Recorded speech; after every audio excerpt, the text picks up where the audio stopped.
คุณพระบรรพจารย์ได้มีธรรมของทานธรรมธิการและของธรรมธิการแล้วก็มีศาสตร์ธรรมของอาจารย์ทั้งเจ้าทุกคำนะการส่งเสริมที่แนะนำธรรมโสงหลายให้เด็กคนน้อยเนาะมีโอกาสขึ้นมาร่วมเป็นสำคัญแล้วก็ร่วมศึกษาหัวข้ออ่านพร้อมกันเบิ้งคุณประโยชน์และความสูงส่งศักดิ์สิทธิ์ของการกินเจ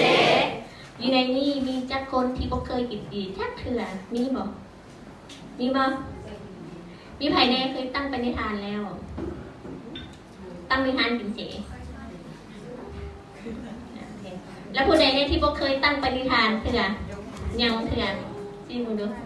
โอ้ยังหลายเติบอยู่เนาะอยากตั้งอยู่บ่อนุโมทนาวังหน้านะโอเค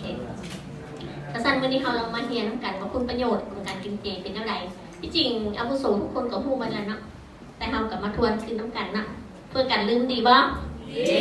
แล้วเป็นความสูงทรงศักดิ์สิทธิ์ของการกินเจมันคือแนวไหนเนาะเราบางทีเราอาจจะหู้และอาจจะหู้บ่เพียงพอเนาะถ้าผู้ใดหู้แล้วอนุโมทนานำผู้ใดหู้บ่เพียงพอกับมาเสริมเติมปัญญาน้ำกันเนาะผู้นั้นการศึกษาคือกันส่วนข้อมูลในการศึกษาวันนี้นะแม่นเขาล้วนๆกับเป็นคนขั้วมาจากปึ้งของพระอาจารย์แน่เนาะแล้วก็จากปึ้งวิทยาศาสตร์ต่างๆเนาะขอแรงของทุกกองนะฉะนั้นวันนี้เราจะมาเล่าเรื่องที่หนึ่งเอาเรื่องสุขภาพที่ดีเนาะเป็นจังไดผ่านมาเขากินเจสุขภาพเขาดีหรือยังดีร้อยหรือยังก็ได้ดีร้อยแล้วมีว่ายังมีแนวปกครองน้อยหนึ่งเนาะเราเบิ่งที่ดีเป็นจังไดเนาะด้านที่สองเขามาจะเล่าเรื่องขวัญวิญญาณของโพธิสัตว์ในการซอยคนแล้วก็ซอยสัตว์และรักษาเยียวยาโรคมันเกี่ยวกับการกินเจแนวไหนเนาะสอนก็ลืมพูดได้อยากให้ทุกทานเบิ่งผู้พอดีกันเห็นหน้าเพิ่นคุ้นๆอยู่อ่ะเป็นไผ่นะเพิ่นเป็นไผ่นักวิทยาศาสตร์คนขั้วเรื่องอย่างเรื่องปรมาณูเนาะปรมาณูลูกโลกนี่คือสิดับย้อนปรมาณูเนี่ยเนาะที่จริงแอลเบิร์ตไอน์สไตน์นี่เราเสียใจได้เวลาสร้างปรมาณูขึ้นมานี่เราคันพูดว่ามนุษย์จะเอาความรู้ของเพิ่นมาสร้างอาวุธนิวเคลียร์ฆ่ากันเองเนาะเพิ่นว่าเพิ่นขอเป็นนักดนตรีนักเปียโนดีกว่าเพิ่นเป็นคนแต่ว่าเพิ่นเป็นนักวิทยาศาสตร์ก็จริงแต่ว่าเพิ่นก็มีความรู้อย่างเรื่องธรรมะอย่างสูงนะ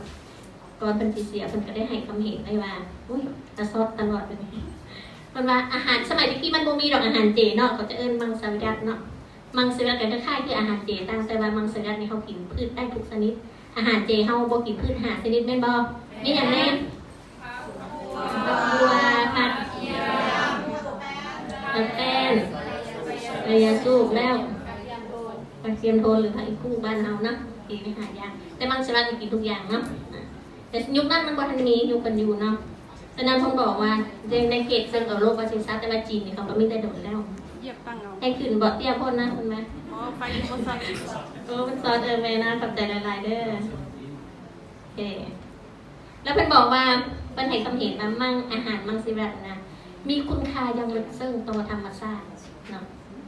แล้วก็ถ้าคนทั้งโลกมันว่าถ้าว่าหันมากินมังสวิรัตินะก็สามารถเปลี่ยนแปลงโชคชะตากรรมของมนุษย์ชาติได้ไหนถ้าเฮากินมนุษย์ชาติจะเปลี่ยนแปลงได้พระอาจารย์ก็เว้าคือกันเนาะพากันกินเจในโลกมนุษย์นี่ค่ะเ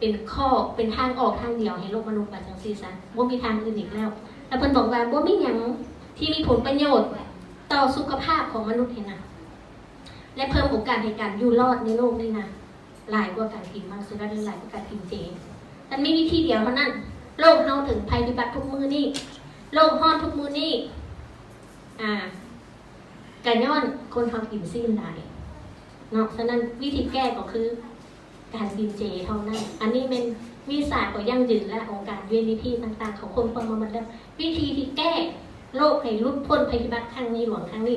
ก็คือการกินเจอย่างเดียวพอโลกได้ถึงวิกฤตที่ว่าถ้าว่ามันฮ้อนตึกอีก2 องศาเซ่ก็คือว่าบ่มีทางออกเลยคือว่ามันจะฮ้อนมันจะเกิดภัยพิบัติแห่งแรงชนิดที่แก้ไขบ่ได้เลย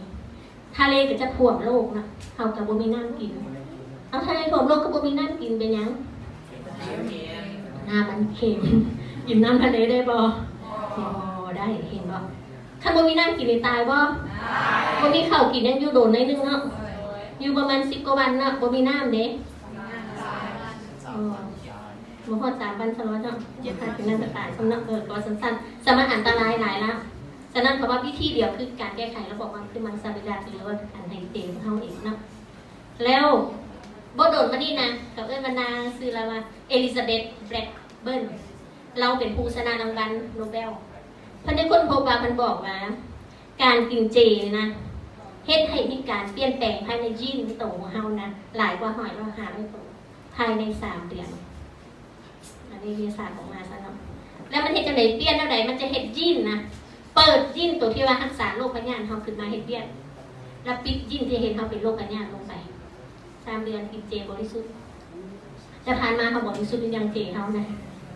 บริสุทธิ์แท้ปะเฮาเพียงบริสุทธิ์ทางธรรมบริสุทธิ์ทางธรรมแต่ถ้าบริสุทธิ์แท้ๆยังบ่ทันร้อยเพราะบางคนยังกินไข่แม่นบ่บางคนยังกินนมซึ่งมันยังบ่บริสุทธิ์ร้อยเท่านั้นเนาะแล้วบางคนยังคือเจเฮาซื้อทั่วไปเรื่องอาหารเจแม่พระอาจารย์บอกว่าแพ็กเกจที่เขียนว่าเจกับบ่เจแร่นะให้เบิ่งคักๆเพราะใจมนุษย์มันโลภถ้ามันพูดว่าจะกินเจคือข่าวบางนึงออกมาเห็นบ่อาหารซีนทอดปลาบางอย่างสักอย่างขายพวกวัตถุขาเจใส่ถ้ากินเจแล้วยังเถื่อได้หันยังเถื่อบางทีอ่านอันนี้พูดได้เกิดประสบการณ์นึงก็เคยเห็นบางคนก็ซื้อนั่นนี่ให้เปลี่ยนจนซื้อกินแต่บางครั้งอ่านค่ะกับโบเจน้อยบางทียังมีผักเทียมอยู่ในอาหารอยู่เนาะบางทีก็มีผงนมแนวนั้นซื้อขนมในชั่วโมงต้องซื้อขนมเนาะมีผงนมมีไข่เนี่ยยังบ่ร่อยจ้ะเนาะโอเคสำหรับเจแท้ๆบริสุทธิ์อีหลีเนาะมันจะสีเปลี่ยนได้ฉะนั้นเราต้องทายแนวให้ขึ้นแล้วมาฟังพระอาจารย์เว้าเนาะอาจารย์เฮาแม่นบ่นี่สิคุ้นๆนะเพิ่นบอกว่ายืมเป็นค่าไก่ได้แบบปัจจุบันเห็นบ่คนส่วนใหญ่ล้วนได้กินอยู่อย่างอุดมสมบูรณ์แม่นบ่มีเงินได้เนาะกันเปรียบสมัย20ปีหลังทุกบ่ถูกเลยเนาะเงินเดือนเท่าใดก็เหตุการณ์ร้านนี้ 6,000 กีบเนาะแถมไข่ได้20หน่วยบ่10หน่วยก็เฮ็ดนั่นแหละเข้า20ลงมื้อกินแต่ละมื้อนี่10กิโลนึงกินกุ้งเดือนนึงกี่ได้ถือว่ามีแหละเด้นี่นะ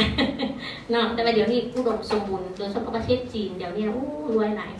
แห้งกินสิ้นหลายก็แต่เก่าบ่ได้กินสิ้นกินเอาแท้ว่าเนาะเพิ่นบอกว่ากินดื่มอย่างบ่กำหนดขอบเขตในความพอดีงามที่จริงตามวิทยาศาสตร์นะเขากินสิ้นบ่ควรเกิน200 กรัมคือ2 ขีดแต่เดี๋ยวนี้เด้ในมือนึงไหนคนทั่วไปเขากินหลายเท่าไหร่คนอยู่วงการผู้น้อยบางคนบอกว่าไปบ้านนอกกินไก่3 ตัวยังบ่อิ่มว่าซั่นเด้โอ้เนี่ยหาทางตายเพิ่นว่าสินะบ่เคยปฏิเสธการกินมีหยังมาแต่ว่าทางหน้าฟันเรียบเพิ่นว่าซินะอันนี้มันจึงสักนำให้เป็นโรคของโรคร้ายเพิ่นว่าเกิดเส้นตัวอย่างเนื้องอกมีบ่เดี๋ยวนี้มีโรคหลอดเลือดในสมองตีบมีบ่มีโรคหัวใจมีเบาหวานมีความดันเลือดสูงมีเลือดโรคไข้เจ็บอื่นที่เป็นเลือดลังอันนี้พระอาจารย์ก็เว้าเป็นเนื่องจากเฮากินสิ้นกินบ่เลือดพระอาจารย์ก็เว้าฉะนั้นมีปุ้มคนนึงผู้น้อยเอามายงทานผู้ใดมีอันน่ะน้องยางเอาไปเอาให้ได้ยงทานนะเดี๋ยวจะมาให้เบิ่งแล้วผู้ใดมีเวลาก็ซื้ออ่านเลยพระอาจารย์เว้าละเอียดเรื่องเกี่ยวกับการกินเจมีหยังบ่ไงเนาะดีย้อนเขากินบ่ระวังสังสรรค์มันก็เป็นพยาธิวันนี้การกินเจพระอาจารย์บอกว่ามีสุขภาพดีแล้วก็แข็งแรงพระอาจารย์เขาก็ยังยืนเนาะถ้าหากว่าคนว่าให้ความสำคัญในการกินเจหลายนะนี่หลายๆนะนี่หลายขึ้นทุกมื้อนี่หลายขึ้นหรือยังหลายแล้วหลายก็จะเก้าหลายแล้วเนาะแต่ก็ยังบ่เพียงพอแม่นบ่ถ้าว่าหลายขึ้นมันว่าทรัพย์ประโยชน์ไปว่าประโยชน์หลายๆอย่างนะจะมีนะจะเห็นได้อย่างชัดเจนแบบใดแล้วมื้อนี้เราจะฟังเบิ่งค่ะทุกคนกินเจมันจะเกิดอย่างขึ้นเนาะและการกินเจก็จะถึงยอมรับทำให้คนกินหลายขึ้นสมัยนี้เขากินเจก็ไข้ขึ้นในผู้น้อยมาไข้ขึ้นอยู่บ่เทียบใส่5 หรือ 10 ปีหลังโอ้ยปานกันว่าเจ้ากินเจเด็กเข้าสังคมเลยบ่ได้เอามามูรังเกียจเบียดสันเอาแท้เอาว่าได้เดี๋ยวนี้ก็ไข้ขึ้นแม่นบ่รู้สึกว่าไข้ขึ้นบ่ถ้าบ่ได้มีเวลาพากันไปซื้อปื้มหัวนี้มาอ่านนี่เด้อดีเด้อความหมายของการซิงโคนี่จะเข้าใจเรื่องการกินเจหลายขึ้นนะบ่ได้บ่ทันมีก็ไปซื้อเด้อ อันนี้อาจารย์ก็บอกละเอียดเกี่ยวกับอันข้อมูลทางด้านวิทยาศาสตร์เกี่ยวกับสุขภาพเนาะอ่านเนาะวันนี้พระอาจารย์จะบอกตื่นมาจากไหนการกินเจมันต้องคู่กับการถือศีลถูกปะท่านมาผู้ใดกินเจล้วนๆบ่มันต้องถือศีลเป็นน้ำเป็นบาถือศีลกินเจเพราะบางคนเข้าไปก็บอกเอ้าเบียร์นี่นะกะเจนะมันเป็นซัดกินอะไรแม่นบ่ถือบ่โดนนะนี่มาตอบเขาว่าจังไดเป็นผิด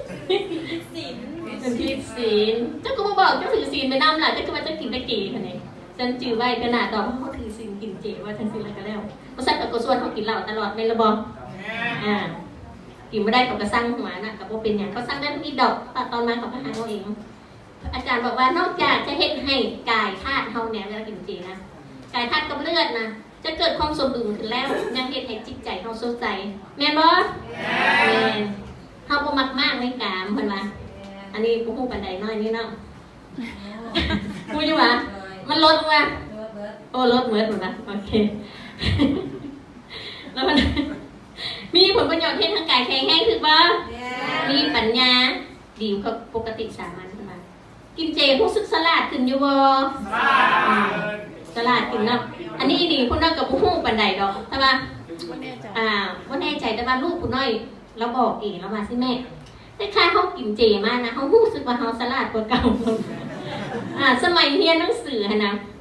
ช่วงเสงน่ะแม่ซื้อยาบำรุงสมองให้เฮาแน่คันบ่กินยาบำรุงสมองจะเมื่อยได้เห็นหลายเนาะแต่เฮากินเจเฮาบ่ต้องเลยบ่เคยถามแม่ซื้อยาบำรุงสมองอีกสมองมันจะคิดเอาไว้ซึ่งเฮาไก่ไว้เรียนหนังสือแล้วที่เฮาเลยบ่สอนเอาไปสัมผัสสิ่งนั้นแต่ว่าเด็กน้อยมันยังเรียนเนาะเฮารู้สึกว่าสมองเฮ็ดได้ดีขึ้นเนาะวุโสก็คือกันบ่อนุโมทนานำนะโอเคแต่พระอาจารย์บอกว่าสำคัญที่สุดหั่นคนถือศีลกินเจหั่นอันที่เขาได้ประโยชน์แท้ๆคือเขาบ่เกี่ยวกับเดียรสารเป็นไรอีกคือเขาบ่ได้ขาดสัตว์แต่ที่เขาตัดกรรมใหม่กรรมตัวนี้เบื้องหลังเขามีอยู่แต่เขาพางานเคลียร์แต่ตอนหน้าเขาบ่เฮ็ดอีกอันนั้นสำคัญที่สุดเลยเนาะถ้าเจ้ากรรมได้เว้นนี่หลายๆมันจะเป็นจังไดพิษสินเจเนี่ยนะเจ้ากรรมได้เว้นพิษสินเจนี่จะเห็นเขาบ่สบายเขาป่วยเนาะคันนักแฮงก็ถึงขั้นตายเอาชีวิตของเขาเนาะนั่นเขากับบริการจองเวรดีและอันสำคัญกันกลัวนั่นคือจะเป็นจุดเริ่มต้นของการเข้าสู่ประตูพุทธะพวกเจ้าจะไปพุทธะบ่จะเป็นบ่เกี่ยวกับเมืองสวรรค์สั้นฟ้าเมืองพระนิพพานบ่ท่านบ่กินเจจะได้ไปบ่คือจะไม่เปลี่ยนเนาะปณิธานตั้งปณิธานนั่นเป็นจังไดมันเฮ็ดช่วยอย่างเฮาได้ปณิธานนี่นะฮะ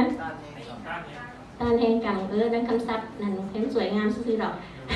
แต่มันแท้ๆเป็นอย่างตั้งไปทานช่วยอย่างเขาแท้เป็นอย่างเป็นทิศซี่เป็นหนทางบอกเขาว่าเขาปณิธานแล้วเหตุให้เขาอยู่มั่นคงในเส้นทางเดินของเขาหลายตึกกับคนที่ตั้งมือทานก็คือจะเป็นอย่างเนาะลอยจากมือนึงกับสิเป็นอย่างเขาเป็นตั้งมือทานเถื่อเด็เห็นบ่แต่ตั้งมือทานแล้วกล้าบ่กล้าแล้วยันต้นนรกเห็นบ่ความสำคัญกันนะคะคือเหตุเขาเดินสุดทางถูกบ่ในเรื่องสุดทางมีเปอร์เซ็นต์เดินสุดทางได้หลายกว่าคนที่บ่ตั้งฉะนั้นเราผู้ใดคิดว่าอยากสิเป็นพุทธะอยากกลับคืนเมืองสวรรค์สั้นฟ้าเมืองพิธานกำแพงของน้ำต้องกินเจแล้วต้องตั้งปณิธานช่วยเฮาเดินสุดทางได้ปลอดภัยกว่าแม่นบ่ถ้าบ่ตั้งนี่บ่อยากปลอดภัยปานใดนะขนาดตั้งบางคนก็ยังสำนั่นเนาะโอเคผมเอาต่อเนาะแล้วเพิ่นบอกว่า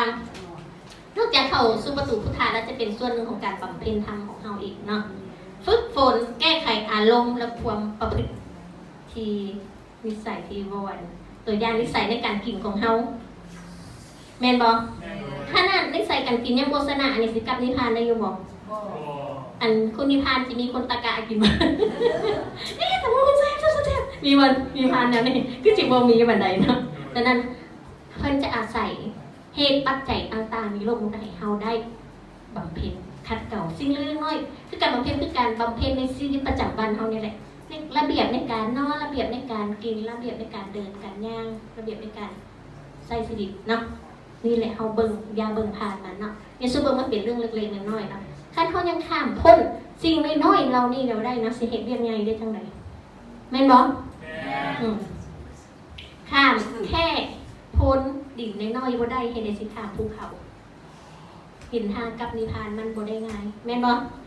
ง่วงไปทั้งข้างทั้งแอวมีแต่หยังมานกับหยังกับหยังความมวนกับหยังความมือกันสมัยนี้เจ้ากรรมนายเวรขนาดเจ้ากรรมนายเวรผู้เดียวนั่นสิเอาบ่รอดเลยหรือมานผู้เดียวก็ยังเอาบ่รอดนี่หัวมือกันจับเขาว่าจับมือกันพันธมิตรเป็นจัดการเฮาสิรอดบ่รอดบัดนี้งานนี่พุทธะกับพุทธะเดินดินพุทธะบ่ประสีประสานซะนะเนาะ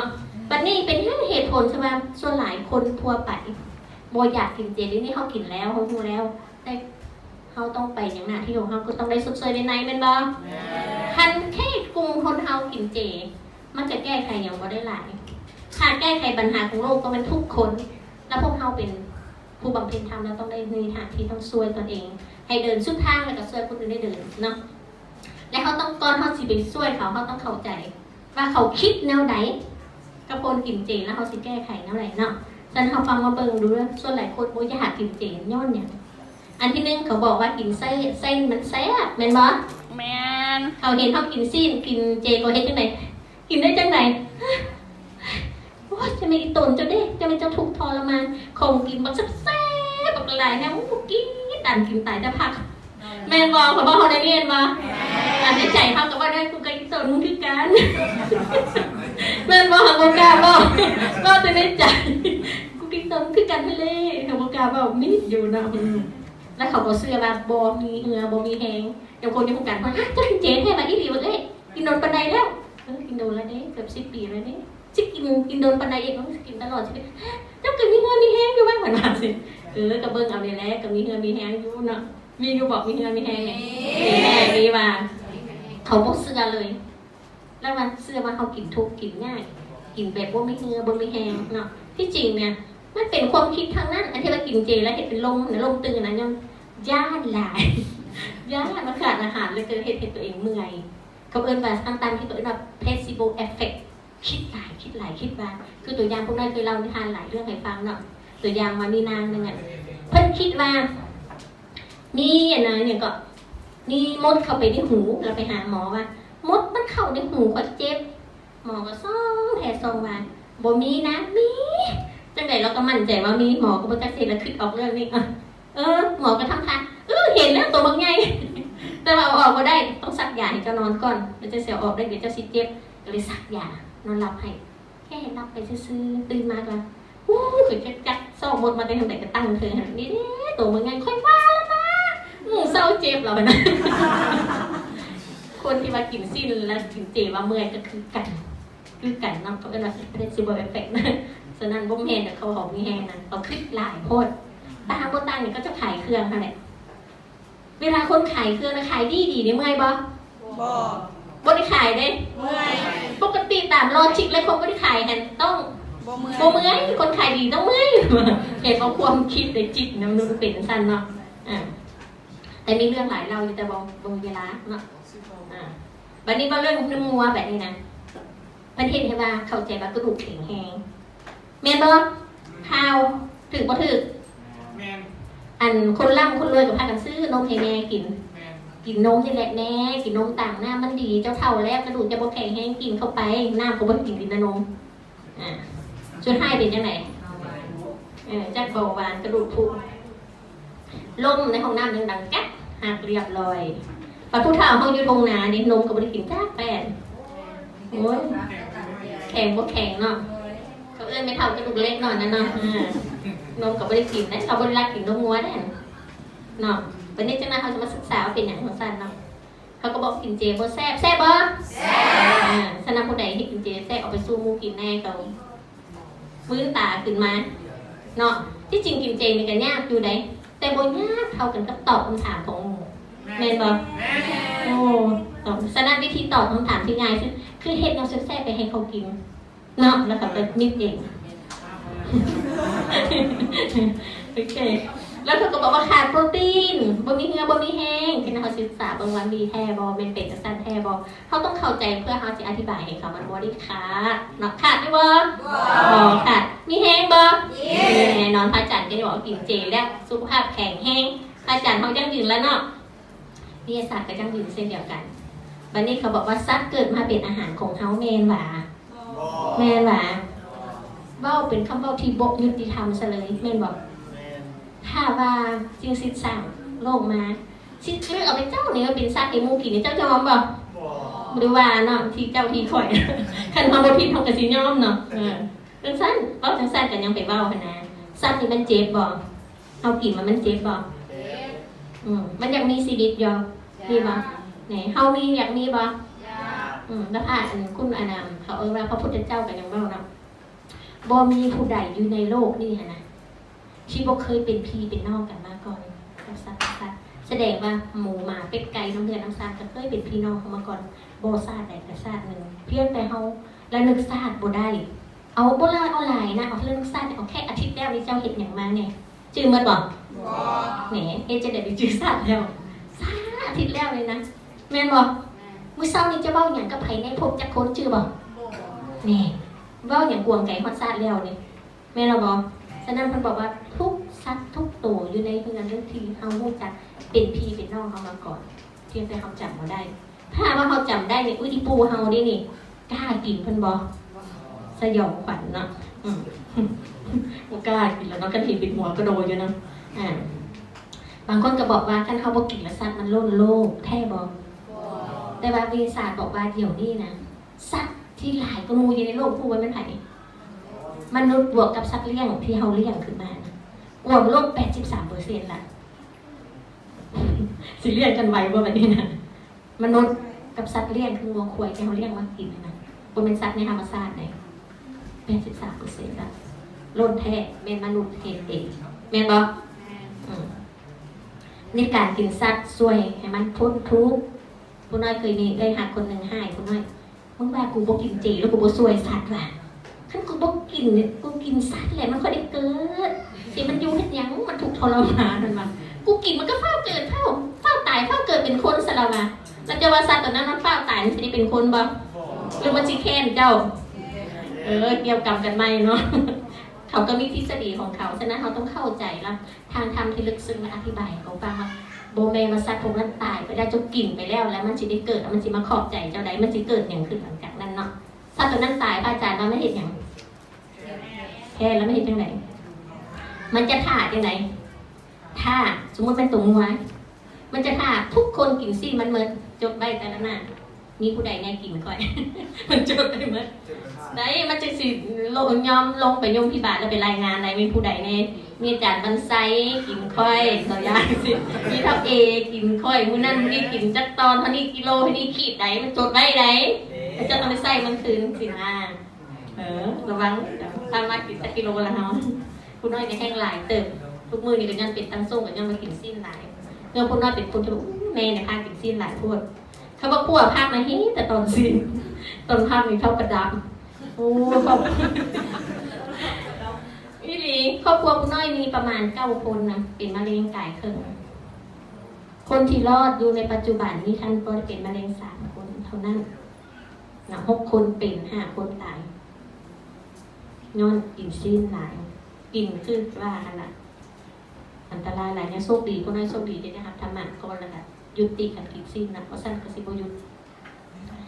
มาเบิ่งย้อนมนุษย์โลภยากเขาบอกว่ามนุษย์กินสิ้นนี่นะย้อนความโลภยากในปากตัวเองบริเวณย้อนตัวเองขาดอาหารนี่อย่างไรย้อนความโลภนี่เห็นได้มาทุกอันทุกแนวแม่นบ่อยากได้ของเพิ่นมาเป็นของตัวค่ะโมได้ถือบ่ซ้ำซัดเขากับเบิ่งเป็นอันนั้นอยู่แล้วเขาบ่ได้มีความหักเขาฆ่าเบิ่งพุ่งโจมตีมึงเด้อซัดตัวนั้นนี่นะยังบ่ได้ตายแต่ว่าถึกหนังถึกลอกมาเวลาพวกเจ้าล่มนี่นะล่มแล้วถ้าหนังพวกเจ้าถลอกเจ็บบ่โอ้ยอังโกนซับใส่แหงขัดอันนี้เนี่ยถลอกหนังดิบๆเลยบ่ตายเถอะเป็นอย่างก็เฮ็ดจังซี่พอเอาหนังไปเฮ็ดกระเป๋าเฮ็ดเกิดพวกเจ้าใส่เฮ็ดมัดแก้วพวกเจ้าเป็นอย่างคือจะทอกเราดิบเพราะว่าคัดค่าแล้วจึงเอาหนังจะแข็งและขิวจะโบงามจะหนักขาดิบต้องลอกดิบหนังตัวนั้นจังสีอ่อนเพราะว่าเวลาเขาขาดสัตว์มันจะทรงสารได้ออกมาสารที่มาแก้เขาขนาดสารพิษแล้วเขาสู่สั้นหนังผิวหนังให้ผิวหนังเหม็นแล้วก็แข็งฉะนั้นมันต้องขาดแบบนี้ฉะนั้นผู้ใดผู้เขาเป็นคนเข็มเจแล้วกับพยายามซื้อเครื่องซื้อของกันโบ บ่ให้ใส่บ่เป็นเรื่องบ่ให้ใส่เลย ถ้าบังเอิญแม่ค้าตัวว่าเป็นหนังไม่ให้เขาใส่ก็บ่เป็นหยังถ้าถึงตัวแล้วเนาะเฮ็ดจังไดได้ไปทำบุญใหญ่ส่งให้เขาดีบ่ดีแล้วเบิ่งตัวฮู้ทั้งทางตัวเป็ดนี่นะเขาเลี้ยงค่ะนะเขาจะมีเครื่องเป็นท่ออัดใส่ปากเป็ดเป็นท่อแล้วปั้มใส่บ่ได้ให้มันกินหรือธรรมชาติได้คือท่อสิละยัดใส่ปากรูดมารูดโอ้ยถ้ามันเลี้ยงให้มันแล่นได้มันแล่นหนีได้มันเห็นคนมาเลี้ยงมันนะแต่วันนี้ขังไว้ซิคือหนีบ่ได้ละให้มันกินอัดกินหลายๆกินจนให้มันเป็นพยาธิเขาเอิ้นพยาธิตับใหญ่ฉะนั้นเป็ดตัวนึงก็จังซี่นี่นะมันจะมีตับขนาด2 กิโลเพื่อหยังเป็นพยาธิได้พยาธิตับเนี่ยนะเพื่อเอาตับมันไปเฮ็ดปาเต้ตับปาเต้ดีกว่าเห็นบอกคุณน้อยก็มากหลายสมัยตะกี้นะซะถูกทำบุญวันนี้อุทิศให้เขาทั้งหลายยังความโมโหเท่าถึงการมากหลายกินแสดงเขากินพยาธิมันบอกโดยที่เขาโมโหอันที่3เนี่ยอย่างไก่ตั้งแต่เมื่อเกิดจนทันเมื่อตายอยู่สั่นแหละคนเจ้าเขาแทบบางตัวก็จิกกันบางคนจนตายขี้ทับกันเนี่ยขั้นพวกเจ้าก็จังซี่เนี่ยนะก็ใครก็ไกลน้อยนึงอยู่เนาะไอ้นางก็จังซี่เนี่ยมึงเกิดฮอดมึงตายจังซี่เนี่ยไหวบ่เอา3 มื้อ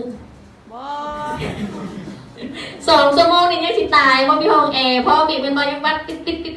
ๆๆๆมาทรมานบ่ทรมานเนาะเบิ่งแกะเบิ่งตัวแบ่เนาะเห็นมนุษย์ความอยากกินเขาแห้งแค่นั้นค่ะจนเลือดดังออกคุณได้เนาะตัวงัวคือการขังจะเสร็จเมื่อเกิดจนฮอดมือตายยื้อกินก็จังสั้นเลยของพวกเจ้าสเตรสบ่ใจให้บ่โอ้ยผู้ใดมาใกล้แต่ตอนนี้มันตายแท้ๆเนาะแม่นบ่สอนหยังต้นไผ่ แล้วก็เบิ่งหมูเนาะอยู่ใกล้กันหลายแง่กันแล้วก็กัดกันตีกันมนุษย์คือกันประเทศจังซั่นน่ะกัดกันตีกันหูเปื่อยหูเน่าตัวไก่จิกกันมันตัวจะเปื่อยจนเป็นหนองเป็นโน่นเป็นนี่ไปเนาะฉะนั้นเราอยู่ในการอุตสาหกรรมเลี้ยงสัตว์นี่นะสัตว์มันจะเป็นหนองในเป็นนั่นเป็นนี่ลายที่สุดเลยเป็นระยะคะแนนเห็นได้ดีแต่เราก็จะมาขายพวกเจ้านะใครก็ตัดออกคนนั้นในมันงามเนาะมนุษย์ค่ะทำลายร่างกายก็เพียงแต่เป็นอาหารของตัวเองเป็นกีฬาถูกบ่ยิงข่าวตายดีใจแมนบอโดยเฉพาะผู้ชายนี่แหละแมนบอแมนตะกี้นะนกมันก็อยู่พอดีของมันก็เอาปืนไปยิงมันตกลงมาจากห้างภาคแม่ภาคลูกก็ดีใจพวกกูเฮ็ดได้ละขนาดผู้บอกนกเนี่ยเป็นสัตว์ที่ว่าคุณความหักอันสูงส่งไหนนกบางประเภทเนี่ยนะคือผัวตายเนี่ยก็บ่เอาผัวไม่ได้นกมายู่กันจะสั้นได้ยู่เป็นผัวเดียวไม่เดียวเป็นนกเป็นซื่อเป็นรักฮักเดียวใจเดียวมันนกนี่แหละมันลายใจมันเป็นซื่อ มันมีซื่อว่าสัตว์ประเสริฐแต่มันบ่ได้เสริฐดังทีมันเอิ้นตัวเองคือบ่แม่บ่อยู่ในนี้มีคนหลายใจบ่มีทางนี้ทางซ้ายบ่แม่โอ้ถูกต้องเลยมาเบิ่งภาพต่อไปมนุษย์ให้เหตุผลว่าที่ค่อยกินหั่นก็บ่แม่นหยังดอกเพราะค่อยขาดโปรตีนค่อยอยากได้สารอาหารที่สมบูรณ์เพิ่นว่าจังซี่เหตุผลเพิ่นอ้างหั่นนะซะมันก็เป็นอาหารของค่อยหั่นล่ะบัดนี้มีคนจำนวนนึงที่มานั่งคิดแม่นแท้บ่อันชิดเจ้ากินนะสัตว์เหล่านั้นถ้าว่าจะบ่เลี้ยงมันน่ะอยู่ในธรรมชาติพวกนี้มันกินหยังมันกินหญ้าเขาบอกว่าฟังก็บ่ขึ้นตัวงัวมันก็กินหญ้าแม่นบ่ควายมันก็กินหญ้าเลือดออกมาได้ใส่กล้ามมันบริสุทธิ์โปรตีนที่พวกเจ้ามากินได้แม่นบ่มันก็กินหญ้าคำว่าปลาว่ามันเนื้อดีมันก็กินสาหร่ายมีโอเมก้า3มีโน่นมีนี่เจ้าคนกินเจบ่ได้กินปลาขาดโอเมก้า3นี่สาหร่ายอันนี้ปลามาได้ใส่มันมากินแต่สาหร่ายคันว่าเจ้านี่เป็นคนที่ขาดวิตามิน B12 ได้ยินตลอดเจ้าจะต้องกินซี่งัวต้องกินตับงัวแล้วงัวมันกินตับไผ่แล้วเนี่ยมันกินหญ้ามันมีวิตามิน B12 ฟังที่เหตุบ่มีผลปะบ่มีเหตุมีผลเนาะเขาคนกลัวว่าจังซั่น บัดนี้มาเบิ่งเรื่องสัตว์4ตัวนี้มีแต่ตัวกล้ามบึกๆทั้งนั้นแม่นบ่สัตว์ที่แข็งแรงพวกนี้กินแต่หญ้าก็พักมันเป็นมังสวิรัติในพวกนี้เบิ่งลิงตัวนี้น่ะมันว่าตัวอย่างกับกอริลลานะ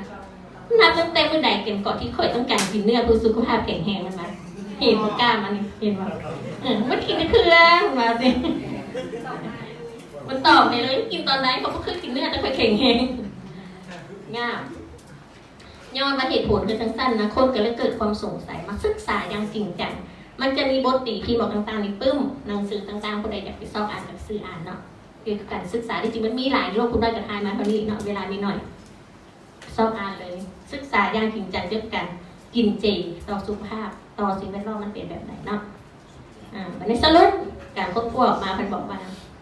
ในเนื้อสัตว์ที่เฮาบริโภคนะหลังจากค้นคว้าอย่างใหญ่แล้วนะเจือปนด้วยสารเคมีแม่นบ่มาได้ใส่สารเคมีมาได้ใส่ครบสุดเนาะอย่างน้อยที่สุดเอาประจักษ์หลักฐานตอนที่ไปซื้อสิ้นก็ได้ขายมา3มือเขียวบ่เขียวชิดชาแดงจับเบิ่งในพวกเห็นบ่เขาเอิ้นสารโมโนไดออกไซด์เนาะเบิ่งนึงแดงเบิ่งนึงเขียวซิบอันนึงแดงเลยสมัยผู้น้อยยังน้อยยังจืออยู่ไปตลาดอเมนะซิบ่ได้แดงแบบนี้มันแดงแบบธรรมชาติถูกบ่ตีนี่แดงเป็นย่านย้อนมันซิบยาสิอยู่จักมือมันก็แดงสิแหละขายอยู่ซุปเปอร์มาร์เก็ตบ่มัดเขียวจับมาลอกอันพลาสติกออกซิบไม้แดงจัดสิซองไม้อัดไม้มาขายจนกินซองคนบ่ได้ฮู้เด้เนาะนอกจากนั้นแล้วมีอย่างมีสารพิษเกิดจากไสการพิษเกิดจากไสฮะเนื่องมาจากการฆ่ามันบรรทรงสารพิษเข้าไปเนาะอันนี้เป็นส่วนหนึ่งคือการสารพิษตัวนี้นะท่านหมอเคยมีการทดลองถ้าเข้าไปกินเนื้อตอนที่มันมีสารพิษมันสดออกมาแล้วยังบนทันได้ลายนะมนุษย์กินตายทันทีไปซักใส่ซักตัวอื่นตายทันทีดีที่มันยังละลายทันเนาะมีอย่างอีกมียาต้านเสื้อเป็นอย่างเคยใส่ยาต้านเสื้อมันเป็นน้องมันกัดกันมันเป็นบ้ามันยุคับยุแคบก็คือสัตว์เขาเลี้ยงในสมัยอันแบบปล่อยตามทงนามันก็ไข่แน่นะเนาะนี่เบียดกันเอาแถวมาแต่สิ่งที่เขาซื้อมาทุกมื้อนี่นะส่วนใหญ่เขามาแต่ใส่ฟาร์มเนาะเอามาจากเวียดนามเอามาจากไทยแม่นบ่ดาวเขาปลูกก็หลายกันเลยปลูกมาสันเลี้ยง กินภาคกลางจนเราปลูกมาเนี่ยมีฮอร์โมนเป็นอย่างก็ใส่ฮอร์โมนเลงเห็นมันตุ้ยคือสมัยตะกี้เห็นเลี้ยงหมูตัวนึงจะปีปลายน้องไปได้กินมันบอกเดี๋ยวนี้เด้เห็นบอกเดินไปแห้งคักแบบนี้นะวันนี้มีพยาธิเกิดจากตัวสัตว์เองเส้นตัวอย่างแผลอักเสบโหมหนองเห็นบอลในหูพันเรือมาโหมหนองมีบางหูพันไหมสิ้นเป็นมะเร็งมะเร็งมันจะเป็นเขียวเป็นเขียวคือกันกับเฮาเอาหญ้าเอามาบดแล้วผสมกับนมหรือผสมกับโยเกิร์ตเป็นเขียวขาวๆเป็นหนองเป็นอย่างที่นั่นครับเป็นมะเร็งมันก็ยังออกมาขายให้มูกินฟังแล้วแซ่บเนาะแซ่บปะว่าแซ่บปะชีสนั่นกันยาว่าชีสหูน้องตัวอย่างสินะบางทีก็เป็นว่าหูน้องแซ่บเป็น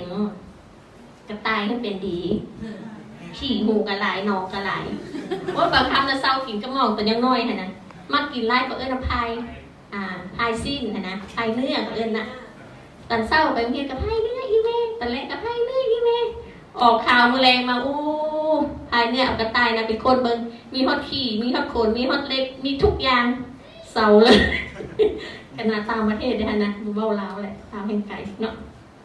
ลาวในสมัยคุณน้อยยังน้อยแต่เป็นลูกสิ้นกระเจ้าหินมีกระดาษทิชชู่ติดน้ำลูกสิ้นนะอยากได้กำไรหลายกระดาษทิชชู่มาใส่น้ำบดใส่อีกแซ่บนั่นหูน้องนะหูดำเคยเห็นหูดำปะ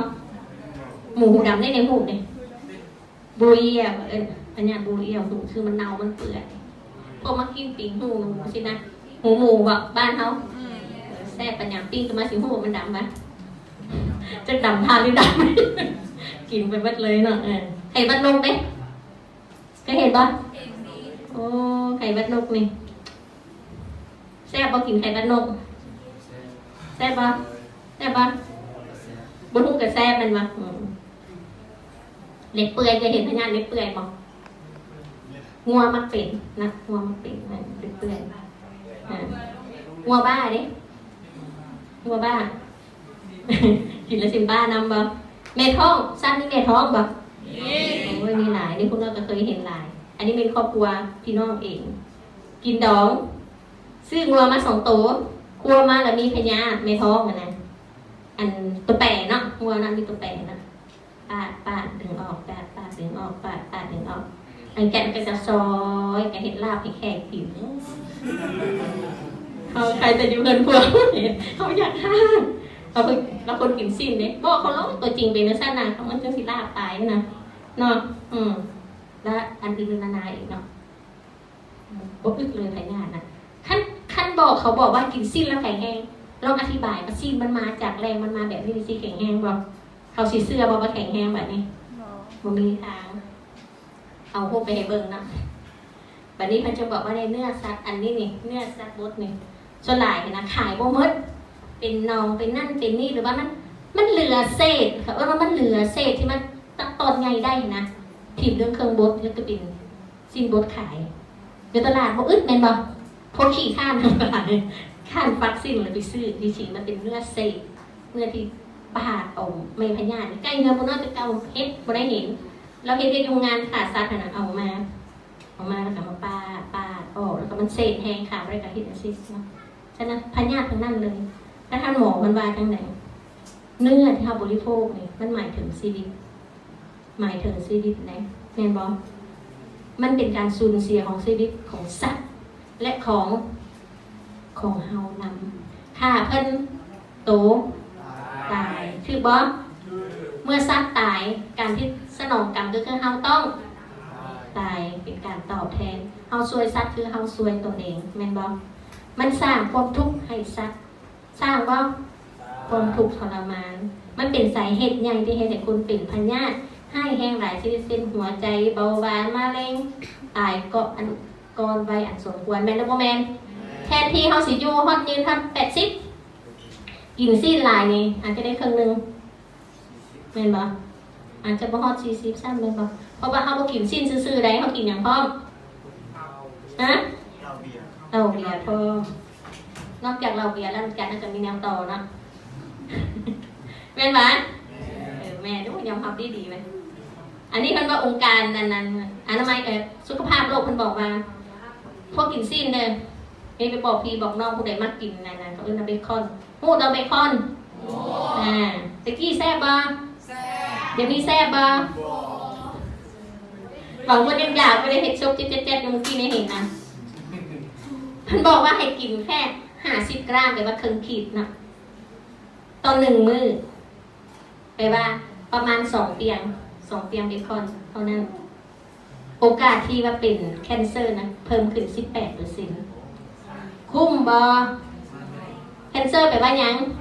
มะเร็งท่านหมอนี่อยู่อเมริกาเพิ่นบอกว่าอุตสาหกรรมสร้างผลิตชิ้นงัวเนี่ยนะเป็นสาเหตุให้คนอเมริกาได้ตายหลายกว่าประชาชนอเมริกาที่ตายอยู่ในสงครามในศตวรรษนี้บวกให้คนตายเกิดขึ้นจากภัยพิบัติธรรมชาติบวกให้คนตายย้อนอุบัติเหตุต่างๆได้แค่กินซีนใช่ไหมตายหลายกว่าทั้งศตวรรษคนนั้น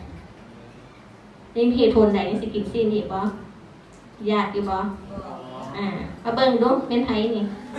นมวัวหรือนมแม่บ่เบิ่งจังได๋คือแม่เฮาแน่เนาะปกติสัตว์มันกินนมของแม่มันแม่นบ่แล้วผู้ใดกินนมวัวแน่อยู่นี่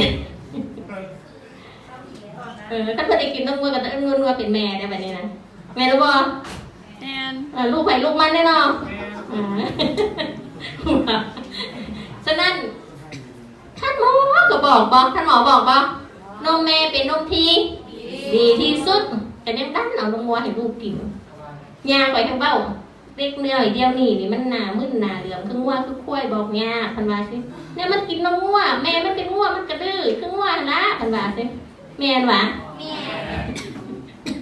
ฉะ ถ้าผู้ใดกินนมวัวเบิ่งนิสัยเลยมันขึ้นได้ แล้วเขาโฆษณาว่าเป็นยังจึงให้กินเพราะว่าเขาเสื้อคำโฆษณาว่ากินนมวัวละดีเป็นบ่เขาก็เสื้อหลงคำวิสามานของพระเจ้าเนาะแล้วนี่เขาจะมีการค้นคว้าออกมา แล้วเขาจะสอนกันตั้งแต่เกิดคนเด็กกินนมเร็วกระดูกแห้งๆจือในสมองไว้บาดมันเป็นแห้งๆมันเป็นข้นมาแบบนี้ประเทศที่โกนนมวัวหลายที่สุดเป็นกระดูกคอยหลายที่สุดที่หนึ่งอยู่นี่ประเทศอเมริกา2มาประเทศอังกฤษ3มาสวีเดนและ4มาเป็นฟินแลนด์ลาวยังบ่มีรายซื้อเพราะมันมีเงินซื้อกินบันไดไม่ได้กันซื้อเหรอวะที่หนึ่งของโลกเฮงๆลองเบิ่งแล้วในนมวัวมีอย่างแน่มันเรียกยืนว่าจังซี่ในนมวัวในจอกหนึ่งอย่างน้อยมีหนอง135ล้านเซลล์135ล้านเซลล์นมจอกหนึ่งผู้ใดยังซื้อต่อซื้อนมเห็นวัวซื้อนมวัวให้ลูกกินเป็นแต่ซื้อต่อวะกินนองซัดแม่นบ่มันมีเลือดพร้อมแล้วมีอาจุ่มโอ้เขากับพวกอาจุ่มมันโป่งใส่ได้เลยคือสิแม่นเวลามันเจ็บมันปวดแห้งเพราะว่าเวลางัวเลี้ยงนมเนี่ยนะเขาจะเลี้ยงนมวัวนะเขาจะต้องซักยาเนี่ยซักยากระตุ้นให้เพิ่มน้ำนมขึ้นนะแล้วบีบมันละเอาไฟลนเอาเกลือลนให้มันทอดอันที่มันอาจจะเจ็บเอาจะขี้แตกไปซะละเนาะอาจจะโป่งใส่ได้เลยไว้คนโป่งวางกินวิขี่ไหมนะเนาะเลือดกับซีเมนต์มาบีบลายกับสีเลือดออกมันปกติดอกนมกับเลือดเนี่ยนะเพราะว่าแม่แต่เขาเนี่ยให้ลูกกินนมบางทีเลือดเขาก็ออกเป็นบ่เพราะมันเป็นบาดเนี่ยผมเรามียาแก้ปวดประมาณ20ชนิดมาสั่นมียาต้านเสื่อมและมีฮอร์โมนอยู่ในนมวัวค่ะพอเจ็บได้กับสักยากินเนาะเพราะว่าอย่างจะมียาหนึ่งอยู่ในวิธีก็จะบอกเขียนระบุคือเขาเป็นยา tranquilizer ยาสงบจิตเป็นยังไม่ได้ทราบตรงนั้นเพราะว่าหลังจากที่วัวแม่นะเกิดลูกออกมาปั๊บเขาเอาวัวลูกไปฆ่าบ่มีประโยชน์ไปฆ่าเป็นเรื่องว่าเอาวันทราบทุกลูกตัวนี้หักลูกตัวเองบ่หักมันหูบ่เขาลูกไปฆ่าหูโดยสัญชาตญาณเสียใจบ่ปวงไปสักยาปวงให้ฉะนั้นคนที่มักเอานมวัวให้ลูกกินนะลูกเล็กน้อยมันกินได้ร่วมเท่าถือผ้าให้กินสินะเจ้าสาวกระไรนะระวังอย่าให้กินได้ถือผ้าออกมาให้กินมักจะเป็นกับเรื่องมาพยาธิอันนั้นอาร์ติสติกเนาะพยาธิตัวนี้นี่เด็กน้อยจะมี2อาการ1เงียบ2ดื้อคืองัวบ่อยู่บ่เซาหยุดให้มันก็หยุดให้ประมาณ2นาทีเต้นดองคือเขาจะเป็นจังซั่นหรือมันจะเงียบเลยป้าเว้าลงผู้ใดเข้าใจมั้ยสลาดบ่โง่เข้าใจมั้ยจะเป็นอาการจากการกินนมวัวซั่นล่ะเนาะงามว่ะงามบ่ดื้อบ่เซาว่ะพองามเอานมวัวให้กินว่ะ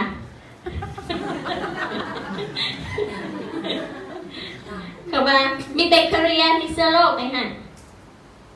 มีฮอร์โมนกระตุ้นน้ำนมนะสมาฮอร์โมนตัวนี้นะจะเป็นเฮ็ดให้เขากินเข้าไปจะเฮ็ดให้เกิดความเสี่ยงเป็นโรคเบาหวานเป็นโรคฮอร์โมนบ่สมดุลขึ้นมาฮอร์โมนบ่สมดุลเนาะเกิดสิ่งเกิดอย่างไปซะแล้วเนาะภูมิคุ้มกันจะถูกทำลายทันทีใช่ไหมและง่ายก่อนอายุความหมายง่ายเกินก็คือว่าโบแมนเจ๊น้อยก็มีแฟนนะ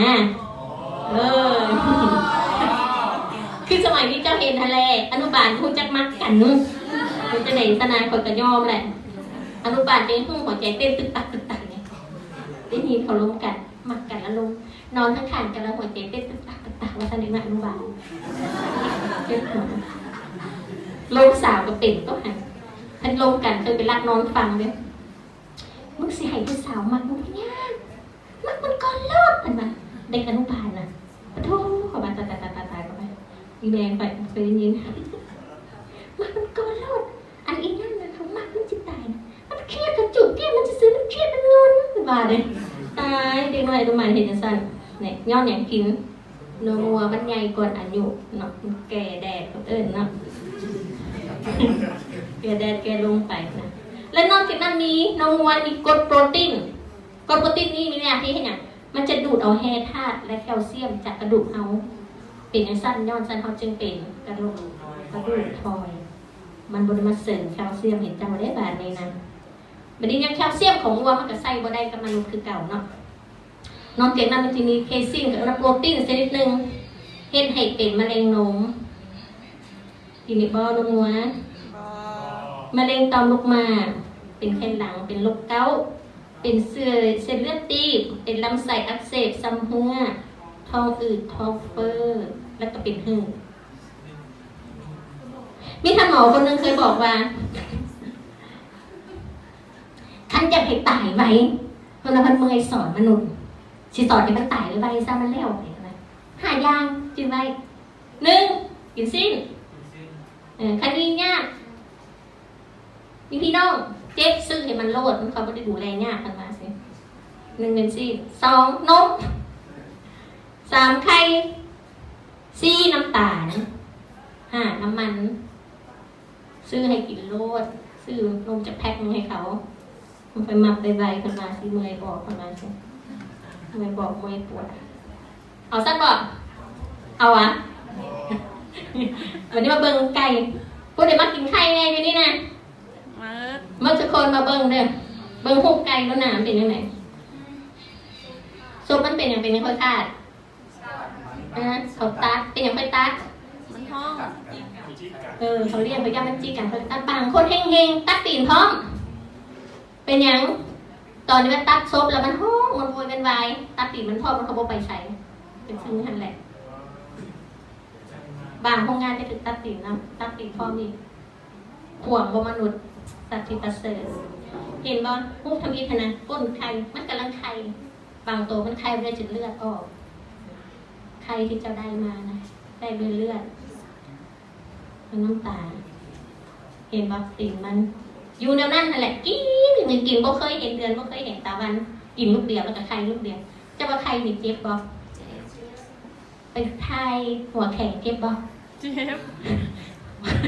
โตจะบอกง่ายอันนั้นถึงกับว่าได้ไงปันไดเจ็บบ่อันนี้ใครอันไงจะเห็นก้นมันเบ่งบ่เป็นเลือดเบ่งแซ่บบ่ใครบ่แก้วมาฟังนิทานไก่จานให้ฟังไก่น้อยๆมันบอกว่าเมื่อนี้เป็นวันเกิดของคอยเป็นไงอีกบ่โดนซบและโปรตีนของคอยก็จะถึงตัดแล้วเพิ่นก็เอาคอยไปขังไว้ในห้องมืดๆบ่เห็นเดือนบ่เห็นดาวตัวนี้พร้อมกับไก่น้อยตัวอื่นประมาณ100,000 ตัวเมื่อฮอดกำหนด48 วันก็แม่มันตายของคน48 วันมันปูดทั้งนั้นแล้วไก่ผูดเองค่อยก็เป็นไก่ผูดตัวนึงออกมาใช่ไหมเป็นผลิตภัณฑ์ที่บ่มีผลประโยชน์แก่อุตสาหกรรมการผลิตไข่ค่อยถูกคัดออกและทิ้งทันทีพร้อมกับไก่ผูน้อยอื่นๆเป็นล้านๆตัวด้วยที่การต่างๆเซนโยนเข้าเครื่องบดทั้งที่คอยมีชีวิตอยู่ถึงอัดใส่ถุงพลาสติกหรือซอสไฟฟ้าก่อทานจนเห็นอกเห็นใจเมตตาของเธอลงมาใครแซ่บบออันนี้มันเบ้าบัวมูมันพวกเฮาอยากมีชีวิตอยู่ในอ้อมกอดอันอบอุ่นของแม่เฮาเห็นพวกปะเห็นพวกหน้าไกลน้อยปะอยู่ในกล้องปีกแม่มันหน้ามันเป็นยังไงมีความสุขปะมีว่ามีความสุขแต่มันอยู่น้ำเฮาเด้ทุกแสนทรมานพวกเฮาถือเขาทรมานด้วยการตัดซบตัดติ่งด้วยความทุกข์ทรมานเมื่อมนุษย์เพื่อมนุษย์จะได้มีไข่แซ่บๆมาต้มมาทอดกินตามใจใครที่พวกเจ้ากินนะในความเจ็บของเฮาเจ็บทั้งซบเจ็บทั้งติ่งอยู่อย่างทุกข์ทรมานส่วนเพื่อนไก่ผูกของพวกเฮาก็ถือเขาเจ้าฆ่าตายอย่างทรมาน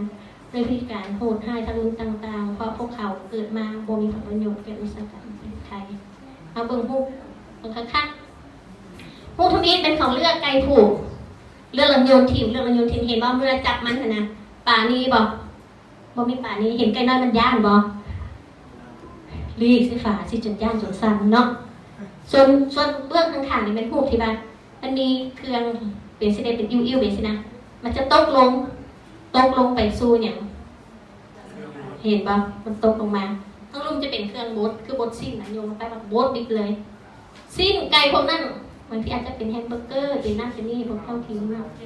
เป็นชิคเก้นนักเก็ตเป็นประเภทซี่กับบดทิ้งครับย่านบอลคีลงมาตกลงมาถึงบดแค่นั้น แล้วเบิ้งตีตาเป็นไก่น้อยพวกนี้ดูถึงอาจจะถุงยางเบิ้งตามันได้คัดเบิ้งดู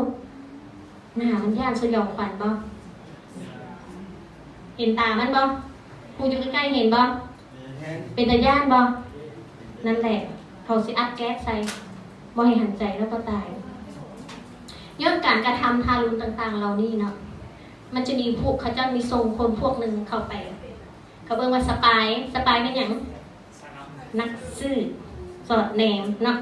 อาจจะมีกล้องถ่ายรูปเป็นกระดูกเสื้อเป็นโน่นเป็นนี่ไปทำออกมา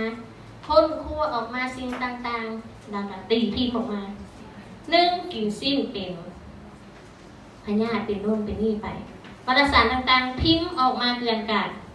เนาะจึงเหตุให้เกิดการบวนการขึ้นมาจึงเห็นว่ากินสิ้นแล้วเป็นพญาติแล้วเป็นผลให้แห้งอย่างต่างๆมันกับบกคุ้งกับการที่ขาดสัตว์วัฏศีสัตว์มันจะมีองค์การต่างๆขึ้นมาสร้างขึ้นมาเพื่อสิทธิชาติก็มีอยู่ตามประเทศนะรักษาแรงน้ำดื่มก็มีแก้ไขภัยพิบัติอึดหิวก็มีพิทักษ์ป่าจิตเมตตาพิทักษ์สัตว์ป่าสุขภาพสันติภาพโลกในโลกพวกนี้องค์การพวกนี้ล้วนๆเกิดจาก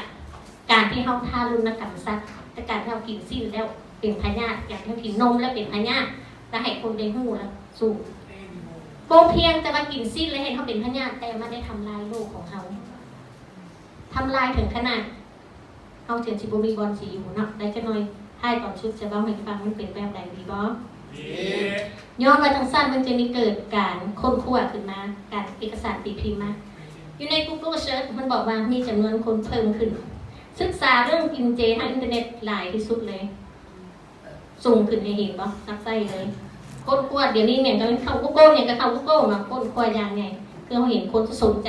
แต่ว่าปุ๊บกระแสขึ้นมาว่าซีซั่นอยู่ในโลกนี่นี่อันนั้นอยู่อเมริกาเนาะอันนี้กับแมนยูสหรัฐยูนะอังกฤษย้อนคนคว้าเข้าใจศึกษาตั้งแต่ช่วงปี 2017 จนถึงปัจจุบันนี้คือว่าคนยุดการกินสิ้นลงยากหลายเห็นปะ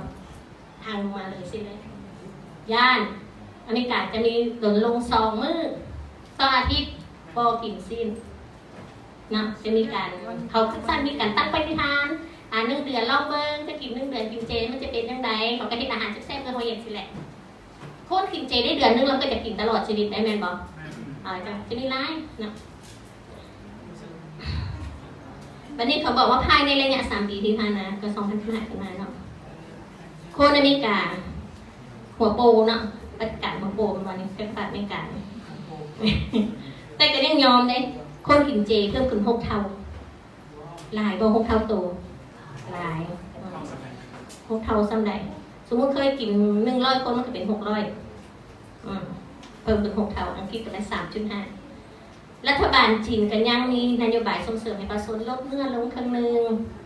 จีนมีไม่ว่างนึงก็จะกังวลในสู้ก็จะว่าพอจีนมีเงินหลายเด้เป็นประเทศมหาอำนาจเขาญาติเราจีนกินหลายแล้วเฮาสิบ่มีของกินนะไม่ตายไว้ประชาชนญาติว่าสิบ่มีกินญาติเขากินเมื่อ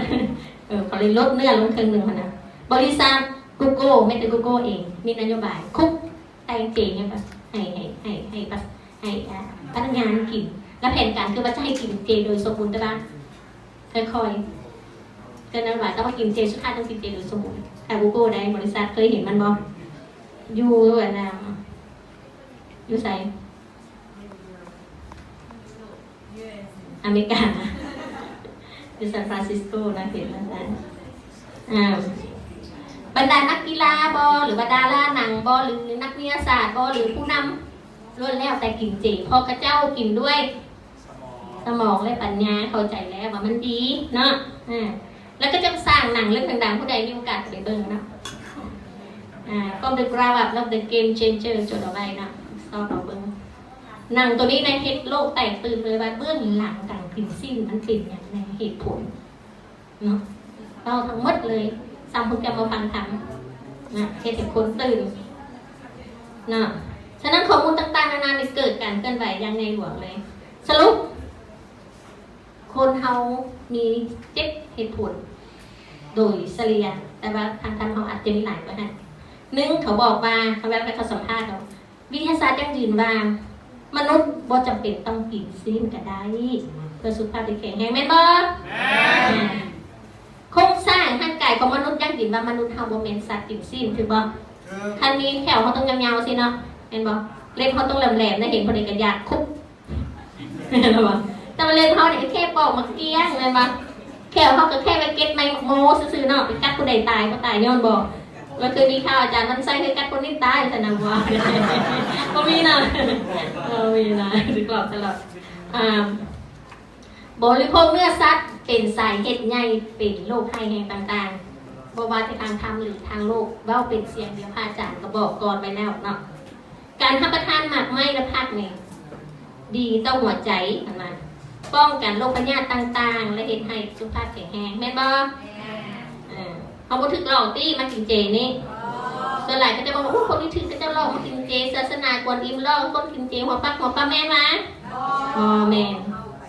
สัตว์ทุกตัวล้วนแล้วแต่ย่านตายแม่นบ่อยากมีชีวิตอยู่และรักชีวิตของตัวเองแม่นหรือบ่แม่นท่านเขาก็รักชีวิตของเขาเองแล้วเป็นอย่างเขาจะไปพากชีวิตเขาเป็นคนธรรมะแล้วเด้เนาะแม่นตัวท่านเขาพากชีวิตลูกเขาดีใจบ่บ่ดีใจแค่คิดว่าสิไปเกิดอยู่ในเผามนุษย์ผิงคนยังสยองเลยตายจะเขาจะกินเขาเนี่ยเขานับมือนับเผาเขามีประโยชน์จากเขากอนมูแบบการผลิตไข่นมเนื้อล้วนแล้วแต่เห็ดให้สัตว์เจ็บปวดแม่นบ่แม่นมีความเป็นอยู่และตายอย่างทรมานการผลิตเนื้อสัตว์เห็ดให้เกิดสภาวะขาดแคลนอาหารในโลกทำลายสิ่งแวดล้อมเคยพูดเรื่องนี้บ่เคยเนาะวันนี้เขาจะมาเบ้าไว้นึงดีบ่เอาเวลาหลายปันใดนี่เหลืออีกสมองหนึ่งน่ะทันเวลาอยู่ซะนะกินเจเพื่อสุขภาพ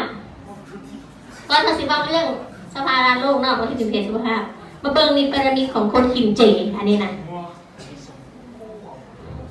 เห็นบ่มี1 2 3 4 5 1กับ2เขาบอกว่าให้กินน้ำมันหมักพร้าว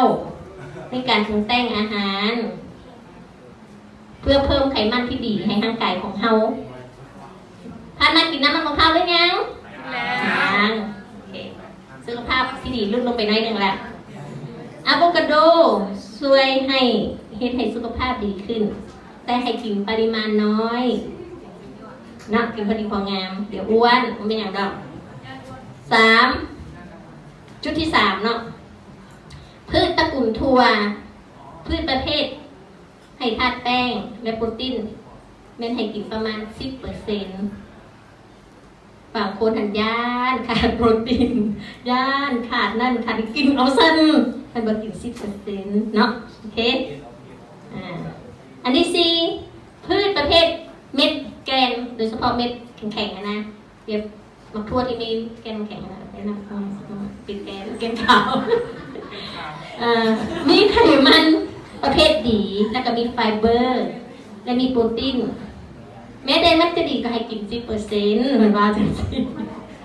เป็นบ่กินแกนขาวกินประเภทนี้หลายมันแล้วก็เมาบ่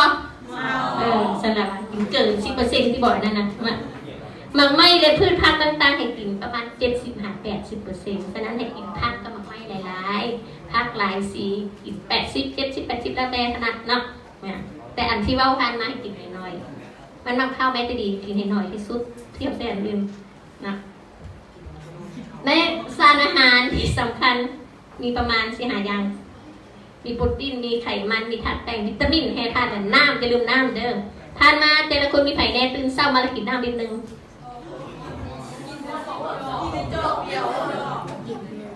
ลองเบิ่งน้ำฝึกแต่ที่จะไปฝึกลองเบิ่งนะคนกินจีบางเพ็ญทำฝึกท่านกินน้ำได้ลิตรนึงมื้อนึงบ่เมื่อยตอนเช้าตื่นมาปั๊บกินเลยแถววันถูเถอะกาแฟบ่พักกินโอ้ยกินไปโลดพอได้กินแล้วย่านเบาดูก่อนละตั้งไว้ลิตรนึงกินจอกนึงย่างไปย่างมาถูเฮือนถูซากเปี้ยนเผาห้องเปี้ยนกินซึ่งอีกจอกนึงเปี้ยนเงินพวกกินอีกจอกนึงอาบน้ำอาบในกินอีกจอกนึงก็จะเอาไปกระคบเลยดีก็พอเป็นจิตก็คือกระบาดเดี๋ยวมันก็ตายแล้วน้องมันลุงเนาะจอกนึงก็เอาทีละคำนึงแล้วเห็ดในหนึ่งคำนึงการผสมนึงก็ได้อยู่ลองเบิ่งถ้าบ้านผู้ใดกินได้นะ พญาติทั้งปวงก็จะหายผิวพรรณอันเป็นย่อๆมันก็ลดลงแล้วก็นุ่งขึ้น10 ปีบ่ต้องใส่ครีมแพ้บ่ตัวในสถานธรรมหน้าเท่าๆก็ยังขาดกินน้ำเด้จะบอกให้ เอาฟังมาดิห่วงที่สุดประชากรทั้งหลายและย่านขาดโปรตีนเอามาบอกเรื่องโปรตีนให้ฟังเห็นว่า2 กลุ่มฝ่ายนี่ฝ่ายกินเนื้อฝ่ายนี่ฝ่ายกินผักแล้วมันงงมันถามจะเอาโปรตีนมาจากไสเหรอเนี่ยเอามาจากไสพี่จอยนะนี่โปรตีนมาจากไสมาจากตัวเหลืองมาจากพืชผักต่างๆพวกนี้มันกินโปรตีนมาจากไขมันสัตว์แล้วกินซีนเพราะว่าในซีนมันมีไขมันสัตว์ถูกต้องซีนจะสิเอาซีนแบบได้แบบบ่มีมันจะมาต้มมันแต่ยังมีน้ำมันแม่นบอกเซิร์นจะเห็นโลดจะต้มจะได้ก็มีอะไรมันออกนะมันก็เลยอ้วนนะสันเนาะพวกไขมันอิ่มตัวมันจะเป็นตุ้ยแล้วเป็นยังพวกกินเจจะหนังท้องไงตอบมาฮะทอดทำไมได้ทอดน้ำมันสัตว์นี่นะกินแล้วนอนโอเคกินแล้วนอนบอกแม่เอาฟังน้ำกันจะหน่อยจะฮัดคอต้องมาต่อน้ำโปรตีนก่อนเห็นหุบทั้งลุมบ้างหุบอย่างอันเส้นเลือด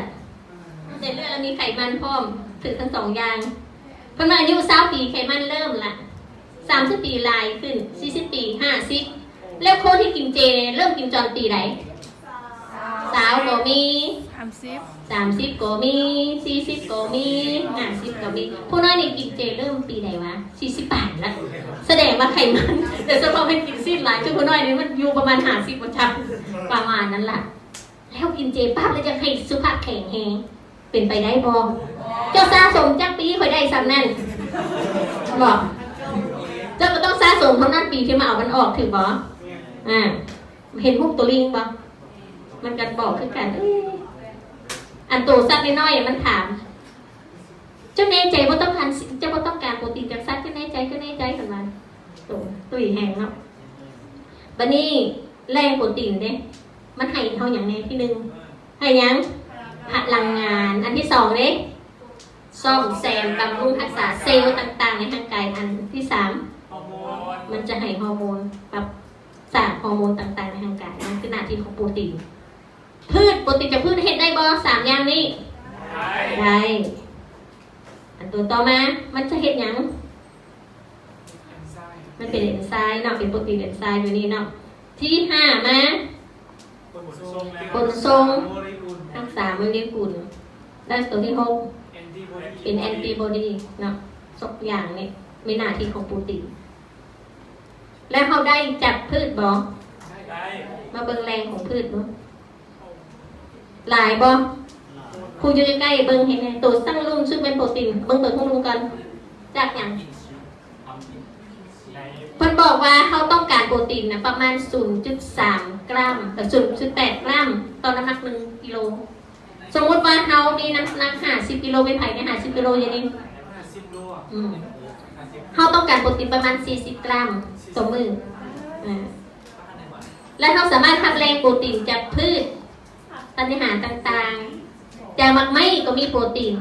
คือหมักมังคุดจังซี่เวลาเขากินแกมันก็มีโปรตีนเนาะเขาต้องชิมประเภทแกมีมื้อเนาะกินแล้วย่ำไปเลยแซ่บธัญพืชที่ให้เม็ดให้แกนแล้วตะกุ่นถั่วประเภทถั่วเต้าหู้นี่เป็นถั่วบ่แม่นนะลองเบิ่งในวินี้เขาบอกว่าแกนมักอึ100 กรัมมีโปรตีน 32.97 กรัมเขาต้องการ40 กรัมแม่นบ่ต่อมื้อแม่นบ่ถ้าว่าเขา50 กิโลแม่นบ่ขนาดกินแกนมื้อขีดเดียวก็ยังไก่สิได้หมดถึงส่วนของมื้อนั้นเลยดิเป็นมักอึเลยนะแกนเป็นถึงต้องเลยไก่2 ขีดที่บ่กินนะแล้วมาเบิ่งตัวแดงๆสักลุงสิ้นงัว100 กรัมมีโปรตีน24 กรัมสิ้นงัวขีดนึงมีแต่24 กรัมฉะนั้นจะบอกว่าบ่ให้กินเกิน2 ขีดต่อมื้อครบถ้วนโปรตีนสมบูรณ์นะ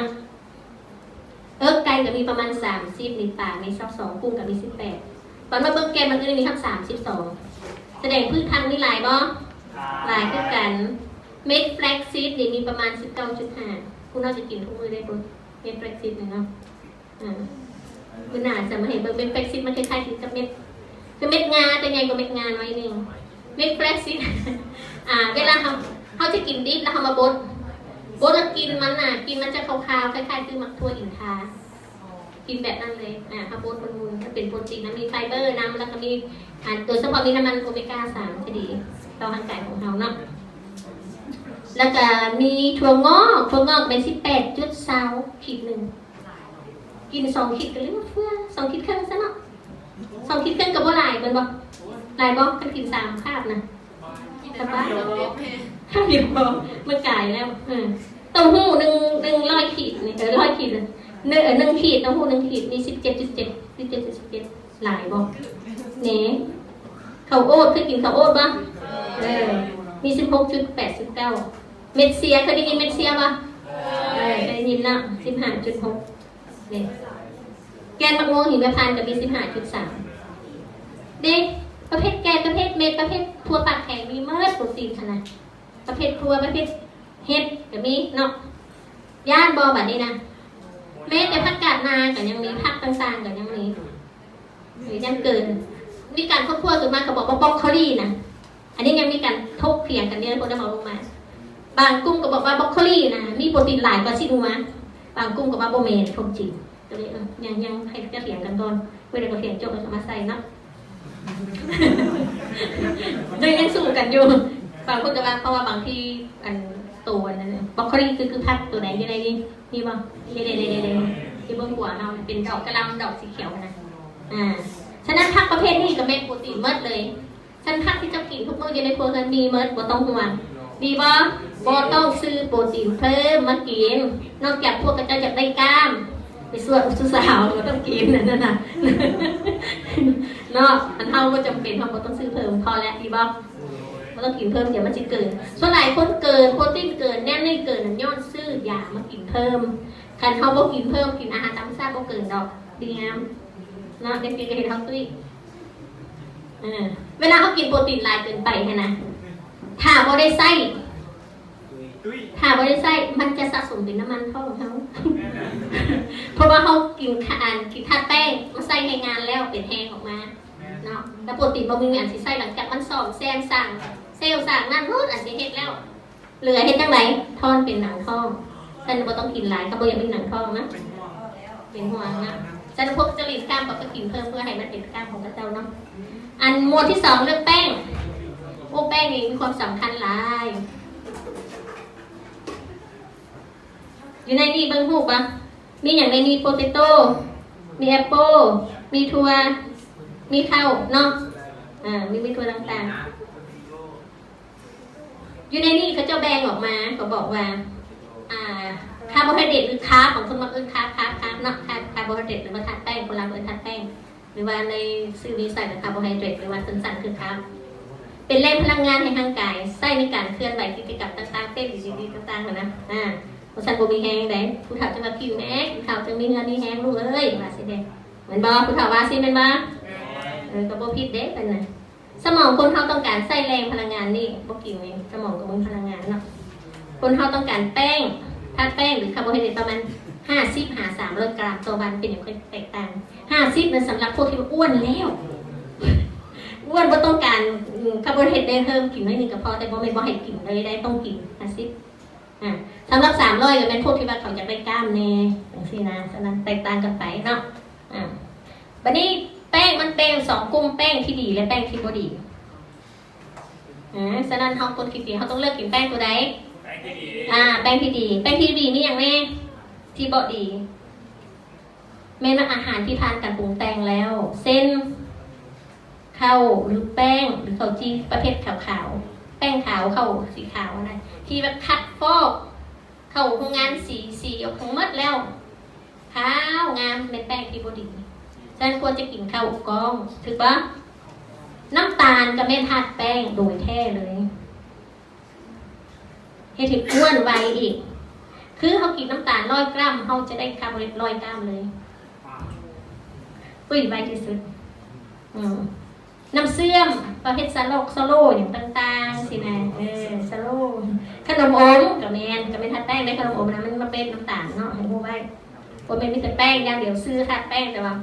โอเคว่าจังสั้นเจลลี่บอขนมอบนมเนยอบทอดโดนัทบอพายบอปาตังโกบอแน่นเลยเป็นทัดแป้งที่บอดีอาหารเส้นเป็นหูเส้นมีไวบอขนมขบเคี้ยวต่างๆบออย่าง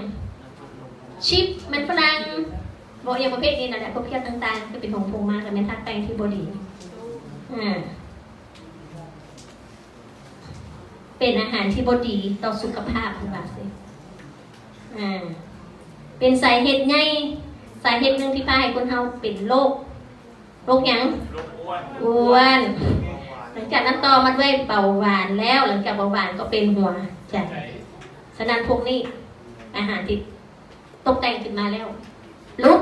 ลายเท่าไหร่แห้งดีบางคนเรียกลูกเอาให้ลูกกินอันนี้อย่างเดียวขาลูกทั้งเป็นเนาะมันขาลูกบางอย่างถือใบกระทั่งลูกว่าเห็นแบบนี้ขี้ข้านรับไรมันเองซื้อขนมโปเตโต้ชิปให้หนึ่งอันแล้วเรียบร้อยค่าลูกนะที่ลูกเขาโอ้ยเองเข้ากับเข้าข่าวอีกเปลี่ยนท่าแป้งที่บดีเป็นท่าแป้งที่ดีแม่นอย่างเป็นอาหารธรรมชาติโบพานการปรุงแต่งเซนธัญพืชที่โบพานการเสียวการออกเส้นข้าวกล้องเม็ดคิว่านี่แม่นั่นมันเป็นเม็ดน้อยคิว่าบางคนก็ไปคิดว่าที่จริงคือคิว่านะ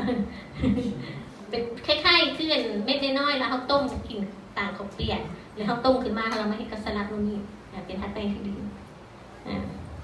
มีผักกระเมนทัดแป้งมีหมักไม้มันด่างมีกล้วยกระเมนทัดแป้งเด้อถั่วกระเมนทั่วเม็ดต่างๆเนี่ยเคี่ยวกับมีทัดแป้งในหั่นแล้วก็เป็นแหล่งอาหารสารที่ดีเพื่อสุขภาพเพราะมันเป็นแหล่งวิตามินน้ำมีเกลือแห่จานน้ำเลยมีกากไงเห็นรสอ้วนเนาะมีสารเขาเอาไปจนว่า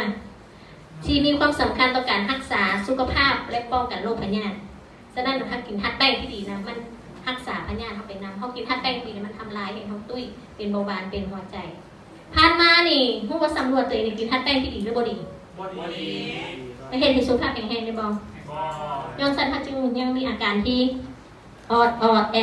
ดเนาะนั่งบนอยู่เศร้าจะเคลียร์เอาเบิ้งหุบให้มันจื้อไว้เลยสีเขียวนี่เป็นทัดแป้งที่ดีอันแดงๆเป็นทัดแป้งที่บ่ดีผู้ใดโดนัทระวังไว้พิซซ่าโดนัทวิสกี้แคคเกอร์แมนเมิร์ดเด็กขนมหวานๆเค้กวันนี้กินแอปเปิ้ลดีบ่สมมติงานทำเขามีอาหารของหวานเลือกเป็นมะม่ดีบ่ดีเดี๋ยวเราต้องเห็ดเอาวันนี้ทัดแป้งนี่อย่างนี้ทัดประเภทใบนี่ทัดแป้งประมาณ1 ขีดมี6 กรัมเห็นบ่มันบ่เห็นตุ้ยมันมีไฟเบอร์หลายทัดแป้งด้วยเดียวเอากิน50พอเด้บ่ต้องกินหลายเอาอย่างพวกประเภทหัวพืชประเภทหัวการลดโดยอย่างประเภทนี้นะมันจะมี10-20 กรัมถือเป็นมากอย่างในแอปเปิ้ลมากนั่นมากนี่เนาะมี10-50เพราะว่าย้อนอย่างข้อมันตัวใดหวานหลายมันก็ชิ้นนี้หลายเนาะน้ำตาลก็เป็นทัดแป้งประเภทนั้นเองมีเม็ดทั่วประมาณ20 กรัมน้ำตาลเนี่ยบ่100 ต่อ 100กินขีดนึงคือได้100เลยเขามี10กินทัดแป้งเท่าไหร่มื้อนึงบ่เกินจะกล้าเมื่อกี้เขาว่ากัน50ป่ะ50 300เห็นบ่300เป็นสำหรับคนที่ได้อยากได้กล้ามได้เกินไหวนักกีฬาแห่งชาติถึงได้เนาะออกในงานเบิดมื้อเนาะขั้นเขากินปกติก็เท่านี้ประมาณการรักษาหุ่นเนี่ยจ้ะ50 นึงกับพอแล้วกินน้ำตาล2 ขีดมัน10บ่ต้องกินแล้วลูกข้าวขาวใน18 กรัมข้าวกล้อง30ข้าวผักกวางตุ้งนี่มี 2.2 เห็นบ่จะมีทัดแป้งแต่ว่าดีมันมีหน่อยถ้าแป้งหน่อยเท่าไหร่แห้งดีเท่านั้นเนาะเกลือม่วงเดี๋ยวนี้2.4 กะโหลกอีกมี5 กรัมมีผักกาดนา 8.8 มันด่าง 12.5 สาลีนี่ก็มีโปรตีนนำเนาะ 14.1 ทุกอย่างมีเบิดทุกอย่างเนาะมะเกี้ยงมี11นี่แอปเปิ้ล25กล้วย27เขาจึงบอกว่ากินกล้วย2 หน่วยกับซ้ำจานข้าวจานนึงอิ่มเลย50 ปลายเลยนะครบถ้วนเนาะครบถ้วนอัตราเฮาเด้แต่ย่ากิน2 กล้วยพอได้กล้วย2 หน่วยบ่กินข้าวอีกเด้ สปาเกตตี้ 17.5 แมคกะโรนี23เห็นบอกมีโมดผู้ใดที่มีเห็นเนื้อแป้งหลายคือมันจะมีทัดแป้งหลายผู้ใดเนื้อแป้งที่ว่ามีกัดง่ายหลายมันจะมีทัดแป้งหน่อยฉะนั้นทัดแป้งหลายจะมีน้ำตาลแล้วก็มีแป้งหลายมันจะมีทัดแป้งหลายเราจะเลือกกินเอาเองฉะนั้นเขาก็กินข้าวก็เป็นว่าเขาก็กินทัดแป้งเข้าใจไหมทัดปลาซินนี่ก็เป็นทัดแป้งอยู่ในตัวบัดนี้ว่าเรื่องน้ำตาลน้อยนึงคาร์โบไฮเดรตคือทัดแป้งมี3รูปแบบอันนึงน้ำตาล2แป้ง3กัดในอาหารฉะนั้นจะกินอะไรก็เป็นว่าจะกินได้หักทัดแป้งในทางการแล้วเนาะสำหรับผู้ชายน้ำตาลมื้อนึงบางคนกินเกิน9 บวงกาแฟผู้หญิง6 บวงกินเกินบ่เฮาเกินน้ำมะพุ่งคกเดียวก็เกินละคือครบกล่องนึงผู้หญิงเฮากินนะเรียกว่าเกินแล้วเพราะว่ากินประมาณทัดแป้งบ่ให้เกิน100แคลอรี่ต่อมื้อครบกล่อง140 150ผู้หญิงเฮานี่เกินผู้ชายได้อยู่ผู้ชายห่างไกลตรงนี้พวกเฮาไปกินครบคือพวกเจ้ากินครบขวดนึงคือมื้อนั้นพวกเจ้าบ่ต้องกินทัดแป้งเพิ่มโอเคแต่พวกเจ้ากินบ่ครบบ่เพิ่นหันจะกินจักป๋อง2ยังหน่อยดีบ่เนาะวันนี้การที่กินทัดแป้งเกินเรื่องน้ำตาลเกินมันจะเป็นคือโรคอ้วนเบาหวานหัวใจเราซ้ำๆเพื่อจะบ่เห็นว่าแอวใหญ่ๆหัวใจพร้อมผู้ใดแอวใหญ่พวกกินทัดแป้งหลายแหละสำรวจตรวจการเป็นของเบิ่งได้แม่นบ่แม่นบ่แม่นแมนประเภทที่3น้ำมันรู้จักกันน้ำมันบัดนี้นะสร้างน้ำมันมีประมาณจัดอยู่ในเศษ3กลุ่มใหญ่อยู่ในมีน้ำมันพืชมีน้ำมันสัตว์อย่างพวกนั้นจะบอกใส่เนาะมันดีเขาบอกใส่เพราะเขาบอกกินอยู่แล้วเพิ่นบอกว่าสีเขียวๆยุ่งเทิงค่ะนะกินตามใจน้ำมันมะพร้าวน้ำมันป่ามทนต่อความร้อนเทิงน้ำมันมะพร้าวน้ำมันเป็นน้ำมันเขาเรียกว่าไขมันอิงตัวคือกับน้ำมันสัตว์ตัวนี้น้ำมันสัตว์อะไรกันจะเห็นให้เป็นหลอดเลือดในหัวใจแต่น้ำมันมะพร้าวนี่มันจะต่างเพราะว่าโครงสร้างของน้ำมันมะพร้าวมันจะเป็นโครงสร้างประเภทสั้นแล้วละลายได้ในท้องในทางกระเพาะอาหารจะบ่สร้างสมไขมันคือกันกับน้ำมันสัตว์เห็นบ่กินน้ำมันหลายมันจะผสมไขมันเนาะแต่ของเขาจะบ่ใส่โซจะบ่เป็นแต่น้ำมันมะพร้าวเป็นประเภทที่ว่าเขาเรียกว่าลดความอ้วนให้กินน้ำมันมะพร้าวเป็นน้ำมันที่ว่าลดคอเลสเตอรอลให้แล้วเพิ่มคอเลสเตอรอลดีในร่างกายเขามีคอเลสเตอรอลร่างกายเขาต้องการคอเลสเตอรอลบ่เป็นบ่ต้องการแต่ต้องการคอเลสเตอรอลประเภทดี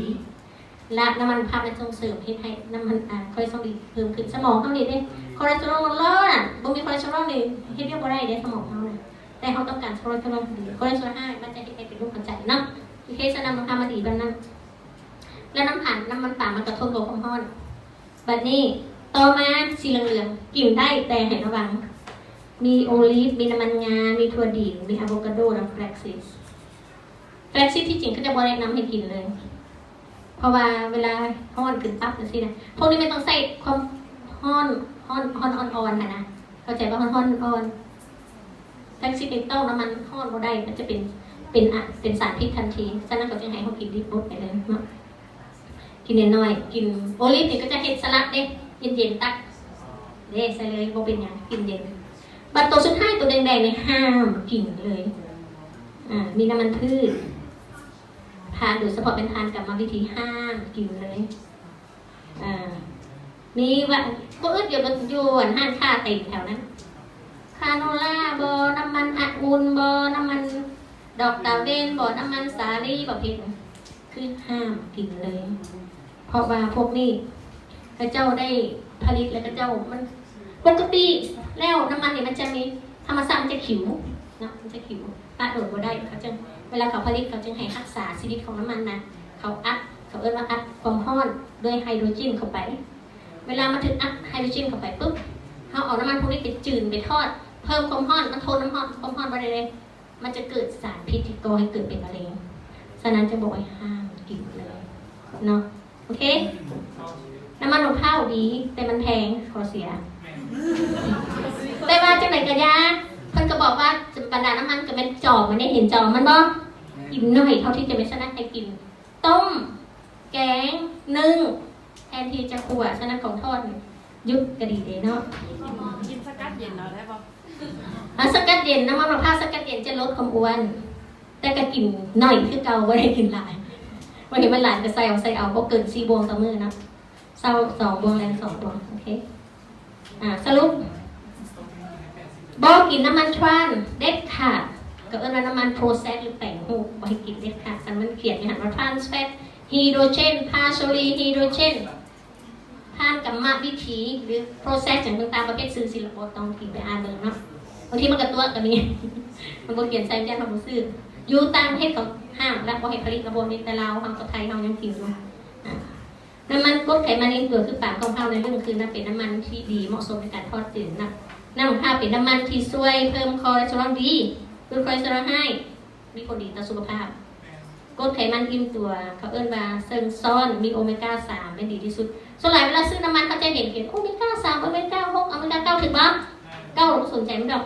6เบิ่งมันอัตราส่วนถ้ามันมีทั้ง6ทั้ง3เบิ่งอัตราส่วนที่มันบ่บอกอัตราส่วนจะดอกถ้า6หักหลายกว่า3หลายบ่ต้องกินเลยเนาะบ่ต้องกินเลยถ้าว่า6ลื่น3ประมาณ2ต่อ1นะเข้าใจปะอัตราส่วน2ต่อ1นะสมมุติว่าน้ำมันโอเมก้า3โอเมก้า6ประมาณ40กรัมโอเมก้า3 20กรัมโอเคเอาเลยเนาะมันจะดีถ้าว่าเลข2ต่อ1นี่มันจะเฮ็ดซวยเฮาในตัวโอเมก้า3เองจะช่วยลดอาการอักเสบห้อนในต่างๆปากเปื่อยปากแข็งที่เป็นหันนะเนาะลดแคลเซียมเป็นโรคหัวใจเพิ่มความจำบำรุงสมองช่วยลดไขมันอิสระกับเอิ้นไทเกอร์ซีเนาะที่มีชื่อว่าไทเกอร์ซีไรเนาะและเฮาบ่ควรกินน้ำมันโอเมก้า6หลายนะคะอัตราส่วนมันสูงคนเราบ่ควรกินหลายนะคะเพราะมันจะเฮ็ดเป็นหลายโรคเช่นอักเสบโกงกันค่ะกับโอเมก้า3ได้แบบนี้นะอักเสบเป็นโรคเขาเอิ้นเมตาบอลิกเป็นเรื่องภูมิคุ้มกันล้มเหลวเป็นทุกอย่างนี้เลยเป็นหัวใจเป็นเบาหวานเป็นโรคอ้วนลำไส้แปรปรวนลำไส้อักเสบจอประสาทตาเสื่อมอักเสบรูมาตอยด์หืดมะเร็งจิตสับสน ระบบคุ้มกันต้านห่างกันเห็นบ่จึงไว้คันโอเมก้า6หลายบ่กินต้องมีอัตราส่วน2ต่อ1และจังกินดีบ่สำนี้เฮาสลับเลือกซื้อน้ำมันได้บ่กินให้น้อยของทอดให้เซามาเบิ่งเรื่องคอเลสเตอรอลดีก็ให้เอาฮู้มาให้เบิ่งนะบ่ได้แปลได้สิอธิบายให้ฟังเนาะเห็นบ่ฮุกหลอดเลือดเห็นบ่เห็นบ่อันฮุกเขาเหลืองแล้วเป็นน้ำมันเขาเอิ้นว่าคอเลสเตอรอลให้อันเขียวๆเป็นพระเอกเขาเนาะจะเห็นตัวเหลืองๆอยู่ในเส้นเลือดมันจะติ๊ดๆอยู่น้ำฝาเส้นเลือดบ่เอิ้นเพลกหนาขึ้นแล้วก็จอดคือฮุกทำอีทเอาเบิ่งน่ะจอด50 ปีใช่มั้ยฮู้น้อยๆแล้วเนาะแล้วเวลาเขากินน้ำมันดีนะก็เอิ้นว่าคอเลสเตอรอลดีนะพวกนี้มีหน้าที่นี่จะไปดึงคอเลสเตอรอลให้ออกจากเส้นเลือดที่กักของเขาไปมันออกไหลออกแต่ต้องให้เวลามันฉะนั้นเขากินน้ำมันข้าว2บวงแรง2บวงมันจะช่วยดึงไขมันที่ว่าติดตันพวกนั้นเป็นหัวใจเส้นเลือดติดตันได้ก็ย้อนนี่แหละยังไงกิน10 หลังนะโอเคกินแล้วมันคัดออกเนาะให้เวลามันได้มันกินเมื่อที่ใส่มันเศร้าเนาะคือหมอดำๆพวกยาฮอลแลนด์จักปีหมอเคยดำคัดไปเดียวออกว่าเนาะเอาตรงนี้นึงเนาะเป็นเส้นนี่เห็นป่ะน้ำมันทรานส์เฟตมาจากใส่ทอดได้ยังอันพวกทำอีกนะเป็นไฟมีอย่างอีกบอกกันเลยอันชิ้นที่พวกเจ้ามากทั้งหลายนะพวกนี้แหละทรานส์เฟตทั้งนั้นเห็นป่ะผู้ใดนะเห็นป่ะกินลายเป็นสั้นลายจับปกคักแล้วน้ำมันทรานเป็นสาเหตุพาให้เสียชีวิตหลายกว่า500,000 คนต่อปีอยู่อเมริกาน้ำมันของข้าวได้ชื่อว่าเป็นกรดไขมันกินไขมันเพื่อลดไขมันโกงกันข้ามกันเลยฉะนั้นเขากินทรานเฟตหลายมันกินแต่ข้าวตื่นนะบ่ได้ถือจ้างโฆษณาจากบริษัทขายน้ำของข้าวกันหน่อยเด้อ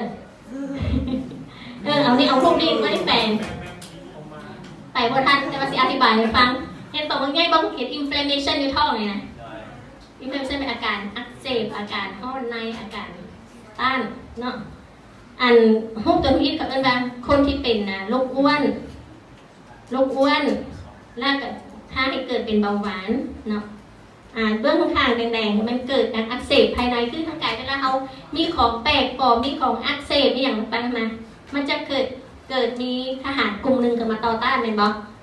ห้องบ่เกิดมาซ่อมอาหารตีๆเนาะแล้วมันบ่เรื่อยหลายนะคือบ่ละคือบ่อักเสบซ้ำเฮือนมันก็บ่ยุดนะอาการบ่ยุดคือในบ้านเขามีสงครามบ่ยุดตกใจบ่ตกใจร่างกายจะล้วน ล้วนแล้วมันเกิดพยาธิทางปวดอ้อมข้างอ้อมแอวนับตั้งแต่พยาธิเป็นลำมานาดปากเปื่อยทั้งหลายโรคหัวใจโรคเป็นตาเป็นเจ็บกระดูกไขข้ออักเสบบ่เป็นมะเร็งลำไส้บ่ลำเร็งนมมะเร็งปอดเนาะแล้วก็มีระบบป้องกันล้มเหลวแล้วมีอัลไซซิสก็เป็นของแขนคออักเสบเนาะแล้วก็มีโรคอัลไซเมอร์เป็นอย่างโรคความจำเสื่อมโรคหืดแล้วก็แม่ประเภทอักเสบลำไส้ใหญ่เห็นบ่เป็นไปหมดเลยย้อนอันเดียวนี่แหละย้อนมันเกิดวันนี้มันเป็นอย่างที่เกิดอักเสบประจำแบบนั้นเป็นอย่างย้อนอย่างรู้บ่ร่างกายที่เกิดอักเสบเพราะร่างกายเขากินอาหารแปลกปลอมเข้ามาร่างกายเขามันกินแต่อาหารธรรมชาติของมันคือพืชและหมากไม้โดยตามรูปแบบธรรมชาติตัวอย่างเขากินนมหยอกนมเห็นปะนมเป็นอาหารธรรมชาติของมนุษย์บ่เขากินนมวัวกันกินนมแม่บ่เป็นหยังเนาะเมื่อดูดนมแม่เราบ่เป็นหยังสาลีอันนี้เป็นตัวอย่างหนึ่งซื่อๆสาลีนะแต่มันมีหลายพืชที่เขาเรียกว่า GMO เป็นพืชที่ว่าเปลี่ยนแปลงพันธุกรรมเคยได้ยินเรื่องพืชเปลี่ยนแปลงพันธุกรรมบ่อยู่ไทยเนี่ยก็ต้องทิ้งเป็นแถวเป็นบ่โสแต่ละปีก็เจ้ามีการเดินขบวนไปเทหมักฮุ้งไปเทหมักเลนอยู่ตัวหน้ากระทรวงเกษตรนะประเภทพืช GMO เป็นเปลี่ยนแปลงพันธุกรรมให้ไทยพืชมันผลิตผลออกมาหลายหรือว่าบ่มีแกนประเภทสิเปลี่ยนพันธุกรรมของมันแล้วเนาะร่างกายเขาบ่เคยทำฮู้เรื่องมนุษย์ไปเปลี่ยนแล้ว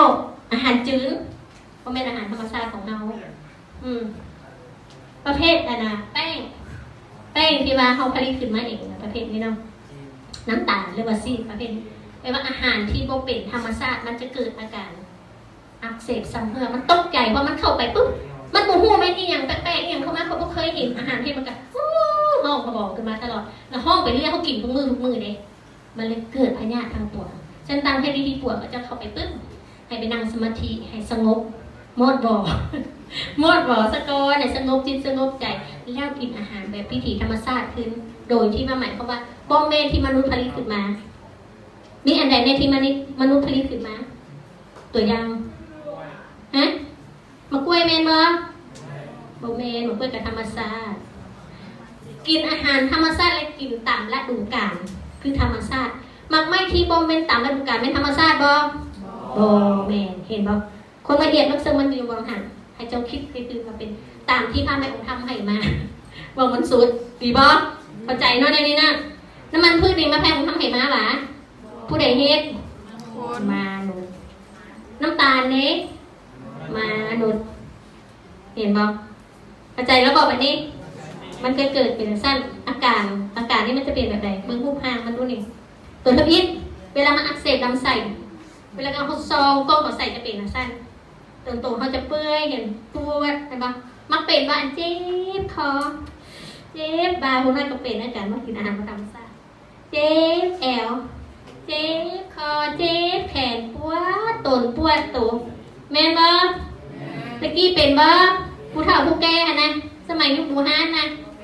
มันมีดอกอันนี้นะเด็กน้อยพอ20 ปีนี่ก็เป็นแล้วให้กินหลาย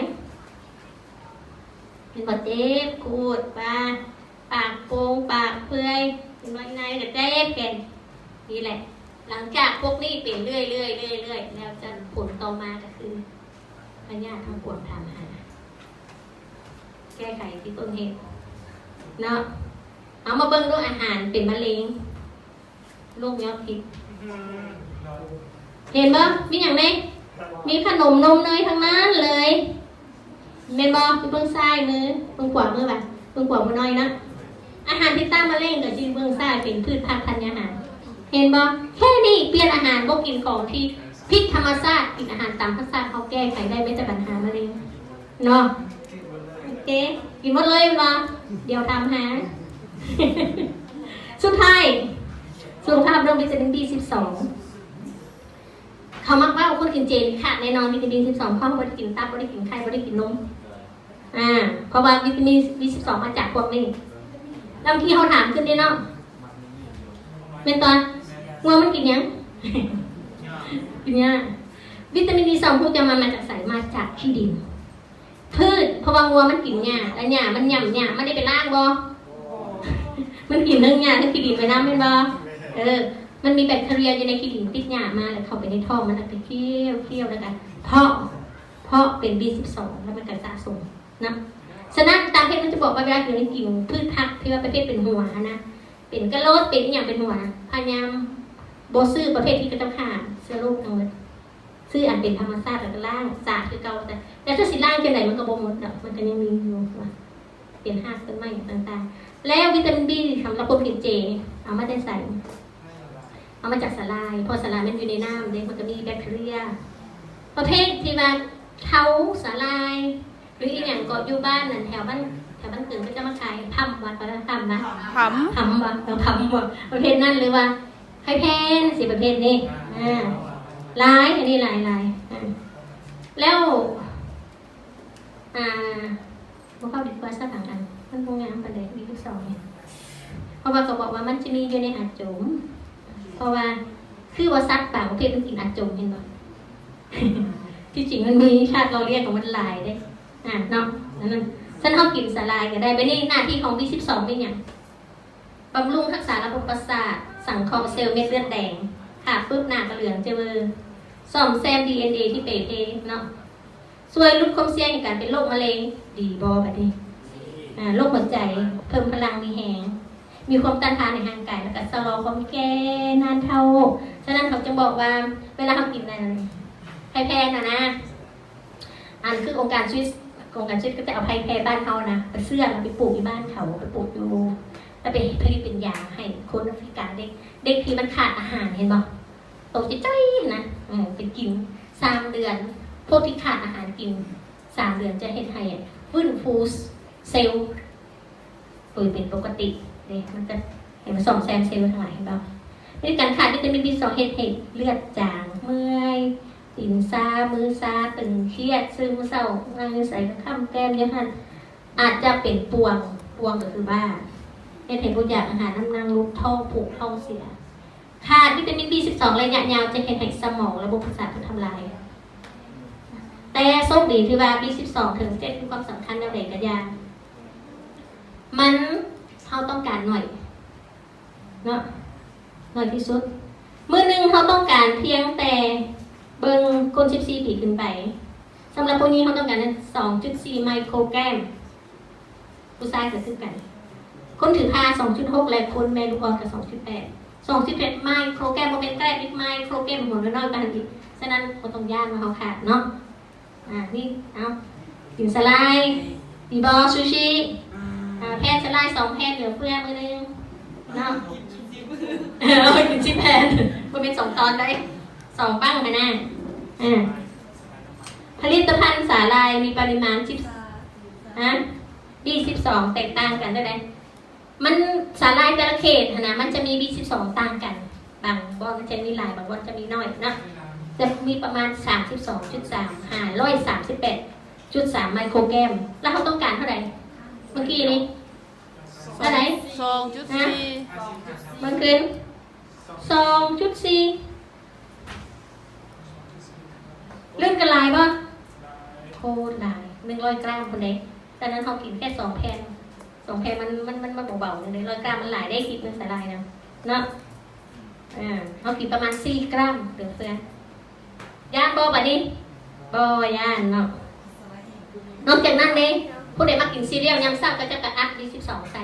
เขียนใจก็เขียนว่า B1245 โอ้ยสบายกินบ่เป็นอย่างหรือเฮ็ดหอมเฮาเลยนะกินมื้อนึงเครื่องคิดก็เหลือเฟือแล้วหรือเต้าหู้สิหรือยีสต์ก็เป็น B12 หรือบ้านเฮาเป็นถั่วเน่าก็มี B12 เนาะปัญหาของส้มของดองนี่ส้มดีของมักกินของดองเด้ออาจารย์เด้อ B12 ก็มีในประเภทของดองแต่ว่ากินหลายก็เจ็บกระเพาะเนาะก็มีประเภทของดองมันมาโอเค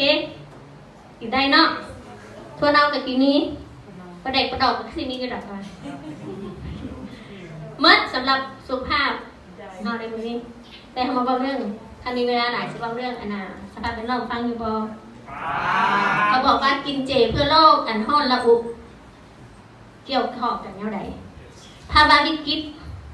ทางภูมิอากาศขึ้นกับอาหารที่ทานกินใน4 ทางเลือกที่จะทำเนาะว่าเป็นเพื่อซวยโตเฮาได้แบบนี้นะ ว่าเป็นเพราะซวยจะสัตว์อย่างเดียวให้รอดตายให้เฮารอดตายน้ำอีกแต่ซวยโลกฮอนเบอร์โลกมนุษย์เดี๋ยวนี้แหงเบอร์ความรักการกินเนื้อสัตว์เหตุให้เกิดอย่างไรหนึ่งขาดอาหารการกินอยู่ในโลกเอามาเกี่ยวอย่างกับเฮาขาดแคลนน้ำมีมลพิษเกิดการตัดไม้ทำลายป่าอย่างในหลวงเกิดการสูญพันธุ์ของสัตว์ป่าเกิดการเสื่อมสภาพของดินและกระโลกร้อนในที่สุดเกี่ยวบ่แนมเห็นว่าเกี่ยวยังไงเกี่ยวแนวไหนขาดแค่อาหารการกินในโลกมันขาดแนวไหนนะสิฟังไปต่อเนาะเบิ่งโฮบตรงข้างนี่เห็นบ่โฮบนี่มันเกิดขึ้นแต่โดนแล้วแต่4,994คนหลังแต่เอามาให้เบิ่งซื่อๆตอนนั้นมันช่วงนั้นอยู่ซูดานเกิดการขาดแคลนอาหารย่อไปแห้งแล้งฮูกทายตัวนี้แม่นั่นได้รับรางวัลฮูกตัวนี้แม่เด็กน้อยกำลังคานไปหาแคมป์อาหารของ UNDP แล้วอยู่ข้างหลังมันจะมีตัวอย่างตัวแห้งเพราะว่ามันฮูกว่าเด็กน้อยนี่จะไหนกับบ่รอดมันสิท่ากินมันหนักถึงขนาดนี้แล้วคนที่ทายฮูกได้รางวัลนี่นะหลังจากกลับบ้านได้รางวัลแล้วฆ่าตัวตายย้อนเห็นสภาพแบบผู้เขาเห็นอาจจะถูกแต่ตัวจริงมันอาจจะหนักกว่านี้เนาะหนักกว่านี้พอมีบางผู้ที่ว่าแม่นะให้ลูกกินนมนะ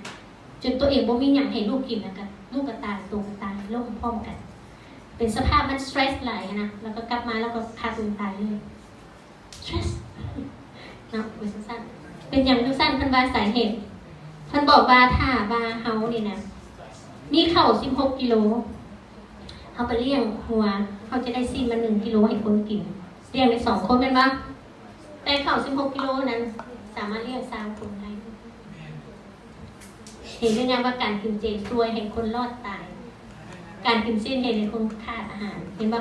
เห็นเนาะชัดเจนเนาะตรงพวกกับชัดเจนเนาะถ้าทำลายโลกแนวไหน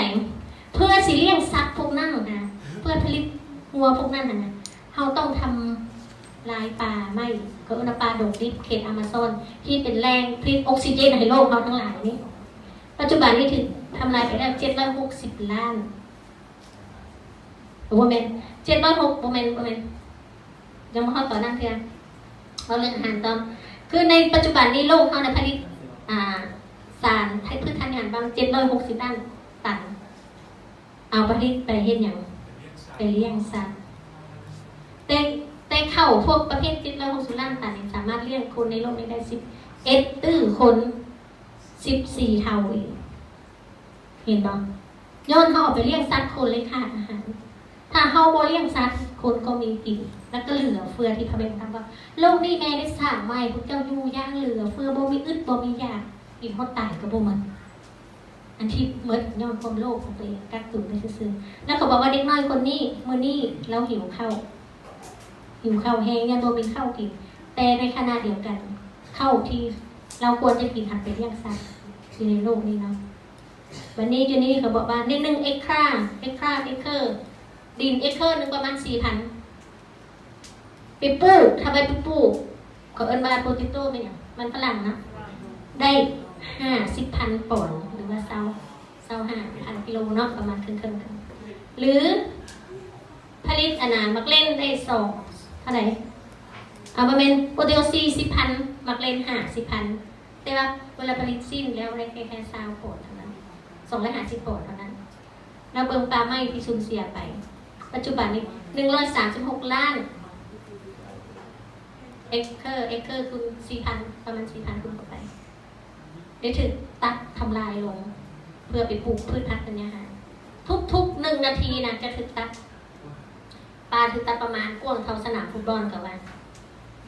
ใน1 ปีไปทำลายประมาณ5 ล้านเอเคอร์โลกสิเหลือบ่เลิกเหลือบ่เป็นแรงออกซิเจนของโลกเขาตัดไม่ทำลายปลาลงมันจะเกิดอย่างขึ้นตัดแล้วเผาเป็นบ่อายกัดคาร์บอนไดออกไซด์ระเหยขึ้นถึงฟ้าคาร์บอนดำอันที่2เมื่อเลี้ยงสัตว์ขี้สัตว์จะกลายเป็นไอเมเทนขึ้นไปในโลกสั้นบรรยากาศไอเมเทนเวลาขึ้นสั้นบรรยากาศฮ้อนกว่าคาร์บอนไดออกไซด์อีก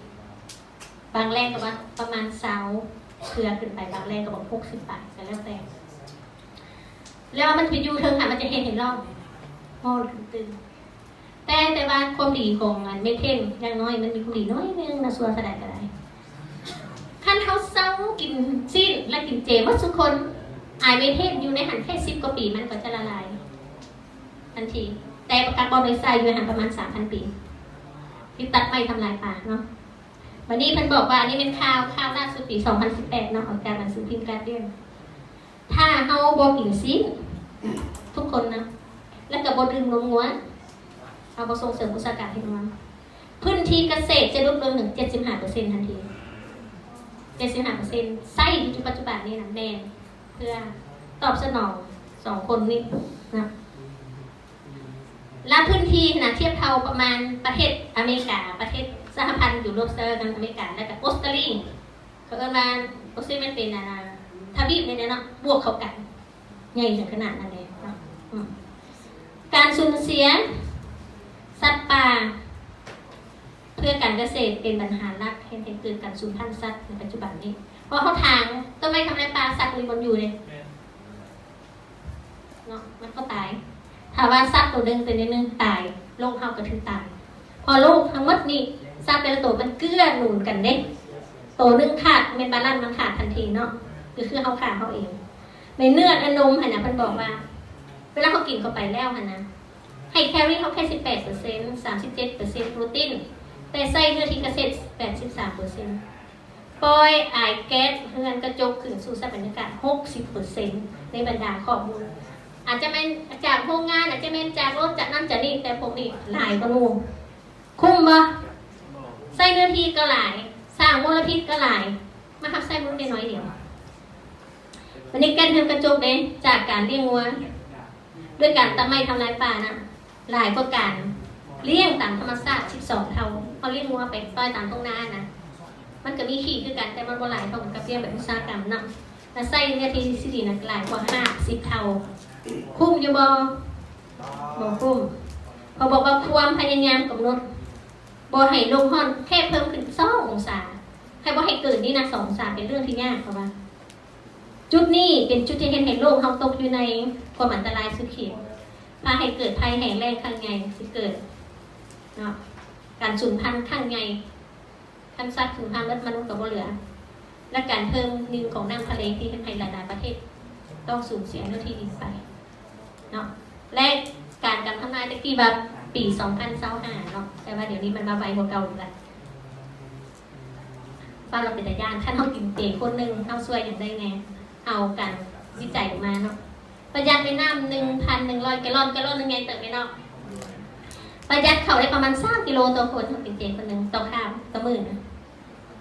รักษาเนื้อทีปลาได้ประมาณ30 ฟุตมณฑลเนาะแล้วก็ลดการส่งไอการโปรตีนเข้าสู่สันอากาศได้ประมาณ20 ปอนด์หรือว่า10 กิโลเนาะแล้วก็ช่วยสัตว์อย่างน้อยได้1 ตัวดีบ่ดีพวกเขาทุกคนในโลกหักหันกันกินเจผลที่ได้มาเป็นอย่างพวกเขาสามารถลดทอนผลกระทบจากไอแก๊สเรือนกระจกประมาณครึ่งหนึ่งตึกหลายกว่าครึ่งหนึ่งคือมาห้อนลดลงครึ่งหนึ่งเนาะพวกเขาสามารถกำจัดมลภาวะทางน้ำได้หลายที่สุดเพราะว่าทุกมื้อนะซัดเนี่ยมันทายหลายก็ใส่น้ำหลายล่างยังหมดแล้วลงไปสู่ทะเลเฮ็ดในทะเลหลายเขตจนเป็นทะเลตายย้อนมีแบคทีเรียหลายพวกเห็นว่าซัดอยู่นี่อยู่ในป่าชื่อกระปูก็มาตายเป็นล้านอยู่ได้ละนานนะเป็นทะเลตายแล้วเนาะบางหนองบางประเภทก็ไม่ตายซื่อป่านะมันอยู่บ่ได้ขาดออกซิเจน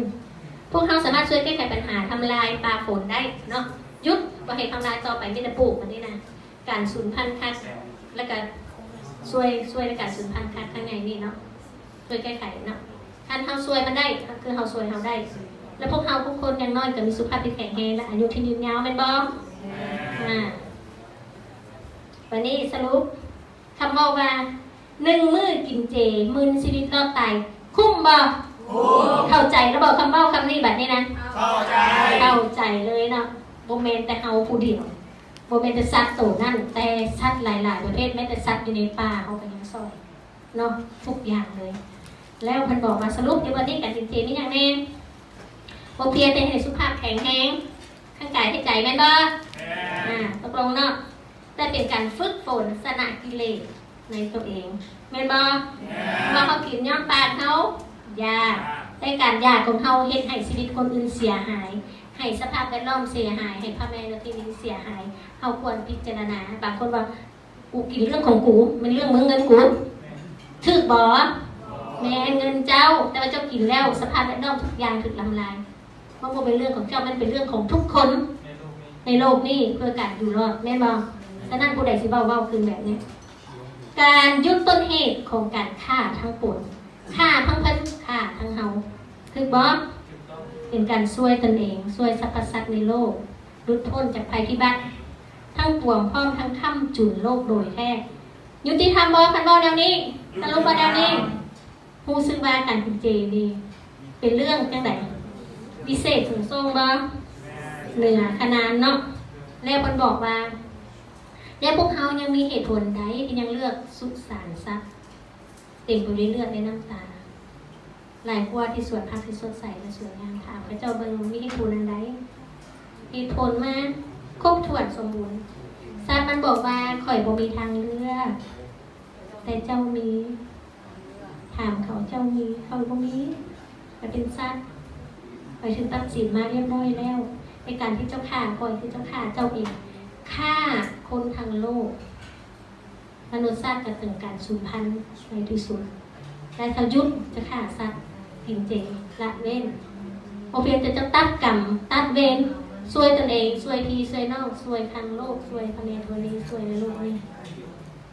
ถือว่าเป็นเรื่องที่มีเกียรติสูงส่งยังหาประมาณบ่ได้เลยแมนบ่แมนแล้วรู้สึกว่าตัวเองมีเกียรติบ่รู้สึกภูมิใจบ่ภูมิใจนั่นผู้ใดบอกว่าเซากินเจเดี๋ยวนี้คือเขาเจ้าแม่กวนอิมหลอกลวงตัวตมจะว่าจังไดพระเจ้าสั่งอธิบายให้กับคืนฟังถึงเหตุผลใจเย็นๆคนมาเพ็นใจเย็นๆอธิบายกันแล้วกันอันใดที่เจ้าคิดว่ากินเจแล้วบ่ดีอธิบายกันละขั้นตอนด้วยความใจเย็นไปต้มเขาก็บ่ฟังเจ้าดอกแล้วยังบ่ฮู้จะอธิบายผู้ใดอยากมาขอก๊อปปี้ไปศึกษาเมื่อน่ะยินดีเนาะโอเคคันเบามาคนนี้สินสึกเพียงเท่านี้ถามว่าคุณน้อยว่าอย่างที่พาลงไปหากบ่ถือกับหลักสัจธรรมขอให้ฟ้าเบิ่งบนจงได้โปรดเมตตาประทานอภัยนักธรรมทั้งหลายผู้ทรงสิแนะเนาะ